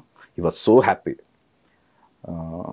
That was the last time I met him 2017లో. ఇంకా దాని తర్వాత నాకు తెలిసి ఇప్పుడు ఎంత 7 years అవుతుంది. నేను ఇంకా పొలిటికల్గా కూడా వచ్చాక ఇంకా నేను కలవలేదు ఎప్పుడు. అంటే మేబీ అంటే చాలామంది అదే అంటారు, నాకే తెలియదు అంటే రీజన్ ఎగ్జాక్ట్ ఎందుకు కలవట్లేదు, నువ్వు అంత ట్రావెల్ చేసావు, అంత క్లోజ్నెస్ ఉంది కదా, ఎందుకు కలవలేవు అంటే నా దగ్గర ఆన్సర్ లేదు నిజంగా. అది ఎందుకు అనేది నాకే తెలియదు. పాలిటిక్స్ అంటే మీకు ఇష్టం లేదు, పాలిటిక్స్ అనేది ఇష్టం లేదు. ఇంకా పాలిటిక్స్ ఇష్టం లేకపోయినా ఇప్పుడు సినిమా అవకాశాల కోసమైనా వెళ్ళి కలవచ్చు కదా అనేది కూడా ఒక పాయింట్ ఉంటుంది, ఎందుకంటే సినిమాలు కూడా చేస్తున్నారు కదా. అవును. బట్ ఆ పాయింట్ ఆఫ్ వ్యూలో కూడా నేను వెళ్ళి అడగడం, నేను అంటే త్రివిక్రమ్ గారిని కానీ, త్రివిక్రమ్ గారిది ఆ మధ్య నేను ఒక చిన్న సినిమా ఇట్లాగే ఒకటి చేశాను. వాళ్ళు ఏదో ట్రైలర్ లాంచ్ త్రివిక్రమ్ గారితో చేయించారు. ఆ ట్రైలర్లో ఎండింగ్లో నాది ఒక షాట్ ఉంటుంది, వైలెంట్గా ఏదో ఒకటి కిల్లింగ్ చంపే షాట్ ఒకటి. అది చూసి దయా కదా అని అన్నారట త్రివిక్రమ్ గారు. దయానంద్ కదా అంటే అవును సార్ అని చెప్పి ఆ డైరెక్టర్ వెంటనే ఆ పక్కకు వచ్చి నాకు కాల్ చేశారు. ఇప్పుడే త్రివిక్రమ్ గారు లాంచ్ చేశారు మన ట్రైలరు, మిమ్మల్ని అడిగారు అంటే మీ గురించి చెప్పారండి, జల్సాకి వర్క్ చేశాడు అని ఏదో చెప్పినట్టున్నారు, నాకు తెలుసు అని. సో నన్ను అంటే నాకు పరిచయం ఉంది అని తెలిసినా కూడా నేను యూటిలైజ్ చేసుకోవాలి. అంటే నా కాన్సెప్ట్ ఏంటంటే, ఇప్పుడు నేను వెళ్ళి కలిసినా కూడా నేను ఇప్పటివరకు ఏ స్థాయి క్యారెక్టర్స్ చేస్తున్నానో మేబీ అంతకంటే తక్కువ. పెద్ద సినిమాల్లో ఎప్పుడు వర్కౌట్ అవుతుందంటే త్రివిక్రమ్ గారు నాకు పరిచయం ఉన్నంత మాత్రాన నన్ను పెద్ద క్యారెక్టర్ ఇవ్వరు. ఎందుకంటే నా క్యాలిబర్ ఏంటో చూస్తే కానీ ఇప్పుడు పెద్ద సినిమాల్లో రిస్క్ చేయరు పెద్ద డైరెక్టర్స్ ఎవ్వరు కూడా. సేఫ్ యాక్టర్స్ని తీసుకుంటారు, ఆల్రెడీ ప్రూవ్డ్ ఇలాంటి క్యారెక్టర్ చేసి ఉన్నాడు అని ప్రూవ్ అయిన తర్వాతే వాళ్ళకి ఆ స్థాయి క్యారెక్టర్లు ఇస్తారు. రైట్. ప్రూవ్ అవ్వకుండా ఇవ్వరు, ఎంత పరిచయం ఉన్నా ఇవ్వరు. ఇది నా అంటే నేను ఇన్ని సినిమాలకి డైరెక్షన్ డిపార్ట్మెంట్లో వర్క్ చేసి ఇంత చేసిన తర్వాత నాకున్న అవగాహన అది. ఎందుకంటే వాళ్ళు ఎఫర్ట్ చేయగలరు. ఇప్పుడు బాంబే నుంచి ఒక పెద్ద ఆర్టిస్ట్ని తీసుకొస్తారు, చిన్న క్యారెక్టర్, ఒక్క సింగిల్ సీన్ ఉన్న ఒక డైలాగ్ ఉండి చిన్న సీన్ ఉన్న దీనికి కూడా ఎవరో వేరే స్టేట్ నుంచో లేకపోతే ఇంకో పెద్ద ఆర్టిస్ట్ని, ఎందుకంటే ₹1,00,000 ఒక రోజుకి ఇచ్చినా కూడా వాళ్ళకి పెద్ద ఫరక్ పడదు. సో వాళ్ళు పెట్టుకుంటారు. కొత్త వానికి ఇచ్చి లొకేషన్లో వాడు డైలాగ్ సరిగ్గా చెప్తాడో చెప్పడో ఆ టెన్షన్ ఇవన్నీ ఎందుకు. సో ప్రూవ్డ్ యాక్టర్స్నే పెట్టుకుంటారు చిన్న రోల్ ఉన్నా కూడా. సో నా ఇదేంటంటే నేను ఈరోజు వెళ్ళి త్రివిక్రమ్ గారిని కలిసినా కూడా ఒక చిన్న క్యారెక్టర్ ఏదో ఇస్తారు. నేను ఇంకొకటి ఏం బిలీవ్ చేస్తానంటే, చిన్న సినిమాల్లో ఒక 10 సినిమాలు 20 సినిమాలు చేసినా కూడా నీకు అది ఫ్లాప్ అయినా పెద్దగా వర్కౌట్ అవ్వకపోయినా ప్రాబ్లం లేదు. పెద్ద సినిమాల్లో ఇప్పుడు నేను సపోజ్ ఒక విలన్ పక్కన ఒక చిన్న హెంచ్మెన్ లాగా నన్ను నిలబెట్టారనుకోండి, ఇప్పుడు త్రివిక్రమ్ గారి పాయింట్ ఆఫ్ వ్యూలో ఒక హెంచ్మెన్ క్యారెక్టర్కి వీడు సెట్ అవుతాడు, కొంచెం పర్ఫార్మెన్స్ చిన్న ఏదో ఒక సీన్ ఉంది వీడు సెట్ అవుతాడు అని చెప్పి నన్ను ఆ క్యారెక్టర్కి ఫిక్స్ చేశారనుకోండి, ఇండస్ట్రీ మొత్తం ఫిక్స్ అవుతుంది. నాకు లక్కీగా పుష్ప సినిమాలో హీరోయిన్ ఫాదర్ క్యారెక్టర్ వచ్చింది, అది లక్. లేకపోతే ఏదో చిన్న క్యారెక్టర్ పడింది అనుకోండి, ఇండస్ట్రీ మొత్తం, ఎందుకంటే పెద్ద డైరెక్టర్ ఏదైతే ఫిక్స్ అవుతారో ఇండస్ట్రీ అది ఫిక్స్ అయిపోతుంది. ఇప్పుడు ఇక్కడ మీరన్న పాయింట్ ఆఫ్ వ్యూ అండి, ఇప్పుడు పుష్ప సినిమాలో మరి హీరోయిన్ ఫాదర్ క్యారెక్టర్ చేశారు కదా, మరి దాని తర్వాత కూడా మీకు ఆ టైప్ ఆఫ్ క్యారెక్టర్ రావాలిగా, మరి వస్తున్నాయి ఇప్పుడు అంటే అంత డ్రాస్టిక్గా అని చెప్పలేను కానీ, అంటే వెంటనే అంత వస్తున్నాయని చెప్పలేను కానీ, ఇప్పుడు నేను చేస్తున్న కొన్ని సినిమాలు రిలీజ్ అవ్వబోతున్నాయి. ఇప్పుడు మ్యూజిక్ షాప్ మూర్తి అనే ఒక సినిమా రిలీజ్ అవుతుంది, అజయ్ ఘోష్ గారు మెయిన్ లీడ్గా చేశారు, అది June 14th రిలీజ్ అవుతుంది. అందులో అంటే ఆ క్యారెక్టర్కి సంబంధం లేదు, బట్ నేను చెప్పేది ఏంటంటే ఒక ఫుల్ లెంత్ క్యారెక్టర్ని హ్యాండిల్ చేయగలడు ఈ ఆర్టిస్ట్ అనేది ఒక క్యారెక్టర్ సంబంధం లేదు. అది చాలా ఒక పాష్గా ఉండే ఒక క్లబ్ ఓనర్ గెటప్ అంతా కూడా అర్బన్ లుక్ ఉంటుంది, అసలు పుష్ప లుక్కి దానికి సంబంధమే ఉండదు. బట్ నేను క్యారెక్టర్ స్థాయి చెప్తాను, స్టేచర్ ఆఫ్ ద క్యారెక్టర్, అంటే హీరోతో సమానంగా ఉండే స్టేచర్ ఉండే క్యారెక్టర్. సో నేను అనేది స్టేచర్ గురించి చెప్తాను. ఆ స్టేచరు పెద్ద సినిమాల్లో చిన్న స్టేచర్ ఉన్న క్యారెక్టర్స్ చేస్తే ఆ చిన్న స్టేచర్కి ఫిక్స్ అయిపోతారు. ఇంకా మిగతా డైరెక్టర్స్ అందరూ కూడా ఆ స్టేచర్ ఉన్న, నాకు యాక్చువల్గా లవకుశ అన్న ఏదో సినిమా జూనియర్ ఎన్టీఆర్ గారు మన సర్దార్ గబ్బర్ సింగ్ డైరెక్టర్ చేశారు అది. సో నేను అప్పుడు 2017లో ఫోటో షూట్ చేసి మళ్ళీ ఎప్పుడైతే రీఎంట్రీ ఇద్దాము అని చెప్పి ఒక మంచి RX100 టైంలో, ఆ టైంలో నేను ఆఫీస్, నాకు అప్పుడు ఆయన పరిచయం ఉంది కాబట్టి వాళ్ళ అసోసియేట్కి కాల్ చేశాను, ఈ ఫొటోస్ పంపించాను. రే దయానంద్ ఇప్పుడు చాలా బాగున్నాడు అని చెప్పి నాకు క్యారెక్టర్ చెప్పారు. మేనేజర్ కాల్ చేశారు, అదేం క్యారెక్టర్, రెమ్యూనరేషన్ అడిగారు. రెమ్యూనరేషన్ అడిగితే నేను ఒక ఫిగర్ ఏదో చెప్పాను. అంత లేదండి, అంత రెమ్యూనరేషన్ లేదు, ఈ క్యారెక్టర్ చాలా చిన్నది, హీరో పక్కన ఉండే ఒక చిన్న హెంచ్మెన్ లాగా ఉండే క్యారెక్టరు, బౌన్సర్ లాగా ఉండే క్యారెక్టర్ హీరో పక్కన ఉండేది, దానికి అంత రెమ్యునరేషన్ అనుకోవట్లేదు అని చెప్పి నేను చెప్పిన దాంట్లో సగం ఏదో ఫిగర్ చెప్పారు. చెప్తే సారీ అండి నేను చేయను అని చెప్పాను, అయిపోయింది. దాని తర్వాత ఇంకా నేను మళ్ళీ కలవలేదు కూడా. అంటే ఇప్పుడు నేను ఆ సినిమా చేశాను అనుకోండి, అంటే అందులో హీరో పక్కన ఒక 5-6 మంది ఉంటారు, ఆ 5-6లో ఒక క్యారెక్టర్, అది దానికి ఒక సీన్ కానీ ఒక పర్టికులర్ షాట్ కానీ స్పెషల్గా లేదు. అదే గ్రూప్లో 5 ఉంటాము, అది చేశాను అనుకోండి, ఇంకా సినిమాలు వస్తూనే ఉంటాయి. ఆ క్యారెక్టర్ విలన్ పక్కన హెంచ్మెన్ దయానంద్ని విలవండి, ఇలా. రైట్. ఇప్పుడు నేను పుష్ప తర్వాత హీరో ఫాదర్, హీరోయిన్ ఫాదర్, ఇలా స్టేచర్ ఉన్న క్యారెక్టర్స్ వస్తున్నాయి. ఇప్పుడు రిలీజ్ అవ్వాల్సినవి కొన్ని ఉన్నాయి. పుష్ప 2 ఎలా ఉండబోయింది? పుష్ప 2 అంటే నా క్యారెక్టర్ వరకు చెప్తాను, నాకు మిగతా సినిమా కథ ఏం తెలియదు నాకు. అంటే తెలియదు అంటే ఒక రఫ్ ఐడియా ఉంటుంది, బట్ అంత డీటెయిల్డ్గా ఏం తెలీదు. నా క్యారెక్టర్ వరకు అయితే పుష్ప 1లో నాది ప్రైమరీ క్యారెక్టర్. బేసిక్గా అంటే ఇంపార్టెన్స్, అంటే హీరో హీరోయిన్ కలవడానికి, వాళ్ళ దగ్గర అవ్వడానికి ఒక ఇదిగా ఉపయోగపడే క్యారెక్టర్ ప్రైమరీ క్యారెక్టర్స్లో ఉంటుంది. బట్ సెకండ్ పార్ట్లో it's not a primary character and అంత ఇంపార్టెన్స్ కూడా ఉండదు. అవును, ఓకే. కనిపిస్తారు అదే ఆ ఫ్యామిలీ సీన్స్లో అక్కడ కనబడుతూ ఉంటాను, కానీ స్పెషల్గా ఇప్పుడు దాంట్లో ఉన్నట్టుగా క్లోజ్ షాట్లు, డైలాగ్స్, ఆ ఇంపార్టెన్స్ అది లేదు ఇందులో. అంటే కథాపరంగా వెళ్తారు వాళ్ళు, నా గురించి ప్రత్యేకంగా ఆలోచించేంత ఇది ఉండదు. బట్ ఇందులో మాత్రం అంటే నేను ఇప్పుడు వర్కింగ్ డేస్ అయితే పుష్ప 1కి ఎన్ని రోజులు చేశాను, దీనికి అన్ని రోజులే వర్క్ చేస్తున్నాను. బట్ ఇంపార్టెన్స్ అయితే లేదు నా క్యారెక్టర్ పరంగా. సినిమా మాత్రం 10 times ఉంటుంది ఫస్ట్ పార్ట్కి, అది డౌట్ లేదు. సినిమా డెఫినెట్లీ పెద్ద బ్లాక్ బస్టర్ అవుతుంది, అందులో డౌట్ లేదు. బట్ నా క్యారెక్టర్ పరంగా నాకు పెద్ద కెరీర్కి అయితే డెఫినెట్గా హెల్ప్ అవ్వదు. ఓకే. అంటే నేను ఇంకొక లెవెల్కి వెళ్ళాలి అనేది నాకు ఉంటుంది కదా, అది ఈ సినిమాతో అయితే డెఫినెట్గా అవ్వదు.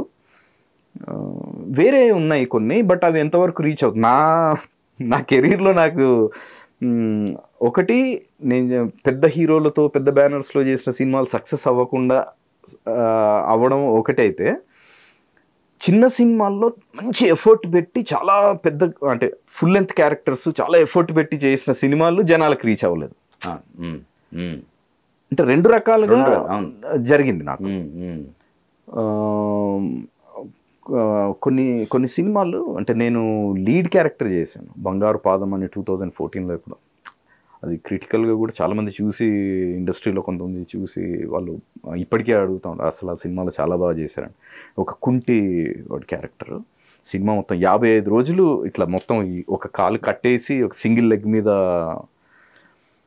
బేసిక్గా నాకు చేస్తున్నప్పుడు కూడా అది కమర్షియల్గా పెద్ద సక్సెస్ అవ్వదు, అది ముందే తెలుసు. బట్ అట్లీస్ట్ నేను ఏమనుకున్నానంటే, ఆయనకి డైరెక్టర్ కూడా ముందు నుంచి కొంచెం దాన్ని ఫిలిం ఫెస్టివల్స్కి ఇట్లా పంపించి కొంచెం ఆ రకంగా ప్రమోట్ చేయాలి అనే ఆలోచన ఉండింది. బట్ అది కూడా జరగలేదు. ఓకే. అంటే చాలా పెయిన్ఫుల్గా ఉంటుంది ఎంత ఎఫర్ట్ పెట్టి చేసిన కొన్ని ప్రాజెక్ట్స్.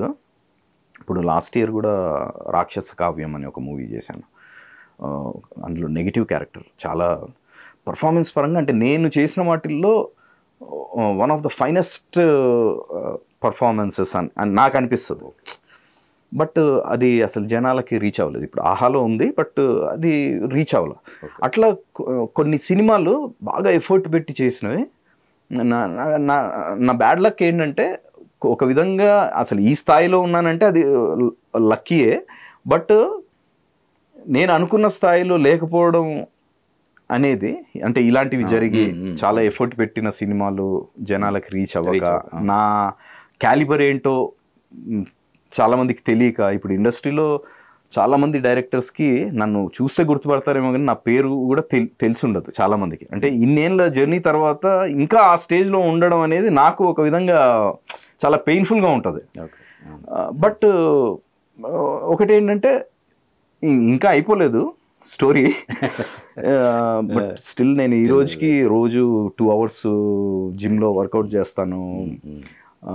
రేపటి మీద ఇంకా హోప్ ఉంది. అంటే నాకు డెఫినెట్గా నా స్థాయికి తగ్గ క్యారెక్టర్స్ వస్తాయి, నేను డెఫినెట్గా యాక్టర్గా నిలబడతాననే కాన్ఫిడెన్స్ ఇప్పటికీ ఉంది. పెయిన్ఫుల్ సిచ్యువేషన్ అండి అది పర్సనల్.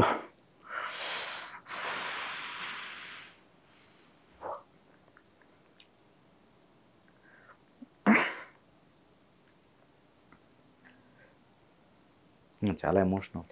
ఏదైనా అది కెరీర్కి సంబంధించింది కాదు.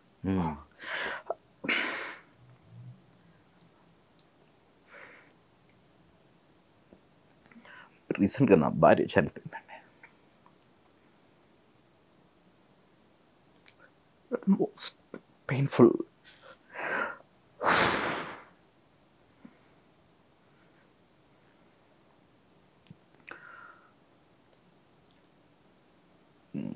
2.5 months అవుతుంది, ఇంకా 3 months కూడా అవ్వలేదు.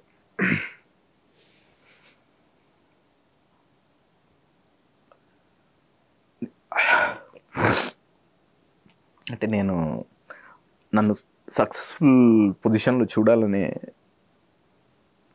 బాగా కోరుకున్న వాళ్ళు తను ఉండేది, అది చూడకుండా వెళ్ళిపోయింది అనేది చాలా బాధ ఉంటుంది.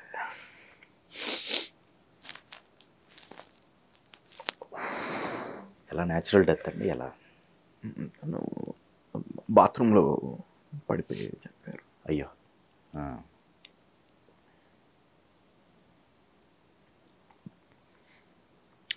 March 3rd. అంటే కోమాలోకి వెళ్ళిపోయారా లేకపోతే? అంటే యాక్చువల్గా అది మా ఇంట్లో జరగలేదు, వాళ్ళ బ్రదర్ వాళ్ళ ఇంటికి వెళ్ళి, వాళ్ళ ఫాదర్కి మధ్య ఆపరేషన్ అయింది, వాళ్ళ ఫాదర్ని చూడడానికని వాళ్ళ బ్రదర్ వాళ్ళ ఇంట్లో వెళ్ళినప్పుడు ఎర్లీ మార్నింగ్ వాష్రూమ్లోకి వెళ్ళారు, పడిపోయింది.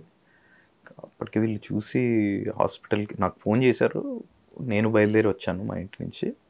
వీళ్ళు హాస్పిటల్, అపోలో హాస్పిటల్లో తీసుకెళ్ళేటప్పటికే చనిపోయిందని చెప్పారు. ఓకే. నేను వచ్చేటప్పటికే ఇంకా పిల్లల ఏజ్ ఎంత ఉంటుందండి ఇప్పుడు? బాబు ఇప్పుడు డిగ్రీ ఫస్ట్ ఇయర్, బీబీఏ చేస్తున్నాడు. పాప 10th అయిపోయింది, ఇప్పుడు ఇంటర్. పోన్లేండి, బాబు మీ చేతికి వచ్చాడు. యా. నాకు ఒక విధంగా చిన్నపిల్లలు మరీ చిన్నపిల్లలు కాదు, మరీ చిన్నపిల్లలు అయితే చాలా డిస్టర్బ్ అయ్యేవాళ్ళు. ఇంకా ఒక సక్సెస్ అయితే ఫేస్ చూశారు, ఒకటి చూసారు. పుష్ప అనేది ఒక విధంగా చెప్పాలంటే, పుష్ప తర్వాత అంటే జనరల్గా ఫ్యామిలీతో ఏదైనా ఫంక్షన్స్కి కానీ ఎక్కడైనా వెళ్తే అది చిన్న గుర్తింపు ఉంటుంది కదా, గుర్తుపట్టి అందరూ వచ్చి సెల్ఫీలు తీసుకోవడం, అది బాగా ఎంజాయ్ చేసే తను అనేది నాతో నీతోనే అందరు ఫొటోస్ దిగుతుంటే నాకు చాలా హ్యాపీగా ఉంటుంది. మీ కష్టాల్లో ఎంత జర్నీ చేసి ఉంటారు? 20 years. నేను గుడుంబ శంకర్కి వర్క్ చేస్తున్నప్పుడు మ్యారేజ్ అయింది. కళ్యాణ్ గారు మా మ్యారేజ్ అయిన కొత్తలో మమ్మల్ని ఇంటికి పిలిచి లంచ్కి పిలవడం, అంటే అప్పట్లోనే అంటే తనకి అంటే పవన్ కళ్యాణ్ వాళ్ళు ఇంట్లో వెళ్ళి లంచ్ చేశాను అనేది ఉంటుంది కదా, అది చాలా హ్యాపీగా ఫీల్ అయ్యాయి. ఇప్పుడిప్పుడే మీ ట్రాక్లోకి వెళ్తున్నాయి, మంచి క్యారెక్టర్లు పడబోతున్నాయి. అంటే ఆవిడ కళ కూడా నెరవేరు. అవును. సో సాడ్ నిజంగా. టైం అండి అది నా లైఫ్లో. అంటే నేను ఒకటి ప్రతిసారి ఇలా ఎలా ఉండిందంటే, జానీ షూటింగ్ అవుతున్నప్పుడు అందరూ షూటింగ్ లొకేషన్కి వీరశంకర్ గారు, కరుణాకరణ్ గారు వీళ్ళంతా రెగ్యులర్గా వస్తుండేవాళ్ళు. అందరూ అంటే ఇక ఆన్ సెట్ కూడా నా పర్ఫార్మెన్స్ అది చూసి, ఈ సినిమా తర్వాత ఇంకా బిజీ ఆర్టిస్ట్ అయిపోతావు నువ్వు. ఇది జరిగి 20 సంవత్సరాల పైనే అవుతుంది. బట్ ఇప్పటికీ అది జరగలేదు అనేది నా ఫీలింగ్. అంటే మంచి యాక్టర్ అయిపోతావు, బిజినెస్. ఈవెన్ కళ్యాణ్ సార్ అనేవాళ్ళు. అప్పుడు సత్య సినిమా రిలీజ్ అయింది హిందీ, మనోజ్ వాజ్పేయితో పోల్చేవారు నన్ను. గుడుంబ శంకర్, జానీ జరుగుతున్నప్పుడు సార్ ఎట్లా అంటే, ఒక సీన్ ఏదైనా చేస్తూ ఉంటే సరదాగా నన్ను పిలిచే, దయానంద్ ఈ సీన్ నువ్వైతే ఎలా చేస్తావు ఒకసారి చేసి చూపి అని చెప్పి నేను చేస్తే గుడ్ అని చెప్పి అట్లా ఉండేది. అంటే నేను ఆర్టిస్ట్గా మనోజ్ వాజ్పేయి లాగా నువ్వు సక్సెస్ అవుతావు యాక్టర్గా అనేవాళ్ళు. సో అంటే ఇలాంటివి వింటున్నప్పుడు ఒక హై వస్తుంది. ఈవెన్ నేను పంజా చేసినప్పుడు కూడా, పంజా సినిమాతో దయానంద్కి మంచి బ్రేక్ వస్తుంది ఈ సినిమాతో అని అనేవాళ్ళు. బట్ అది జరగలేదు, ఇప్పటికీ జరగలేదు. అంటే నేను ఏదైతే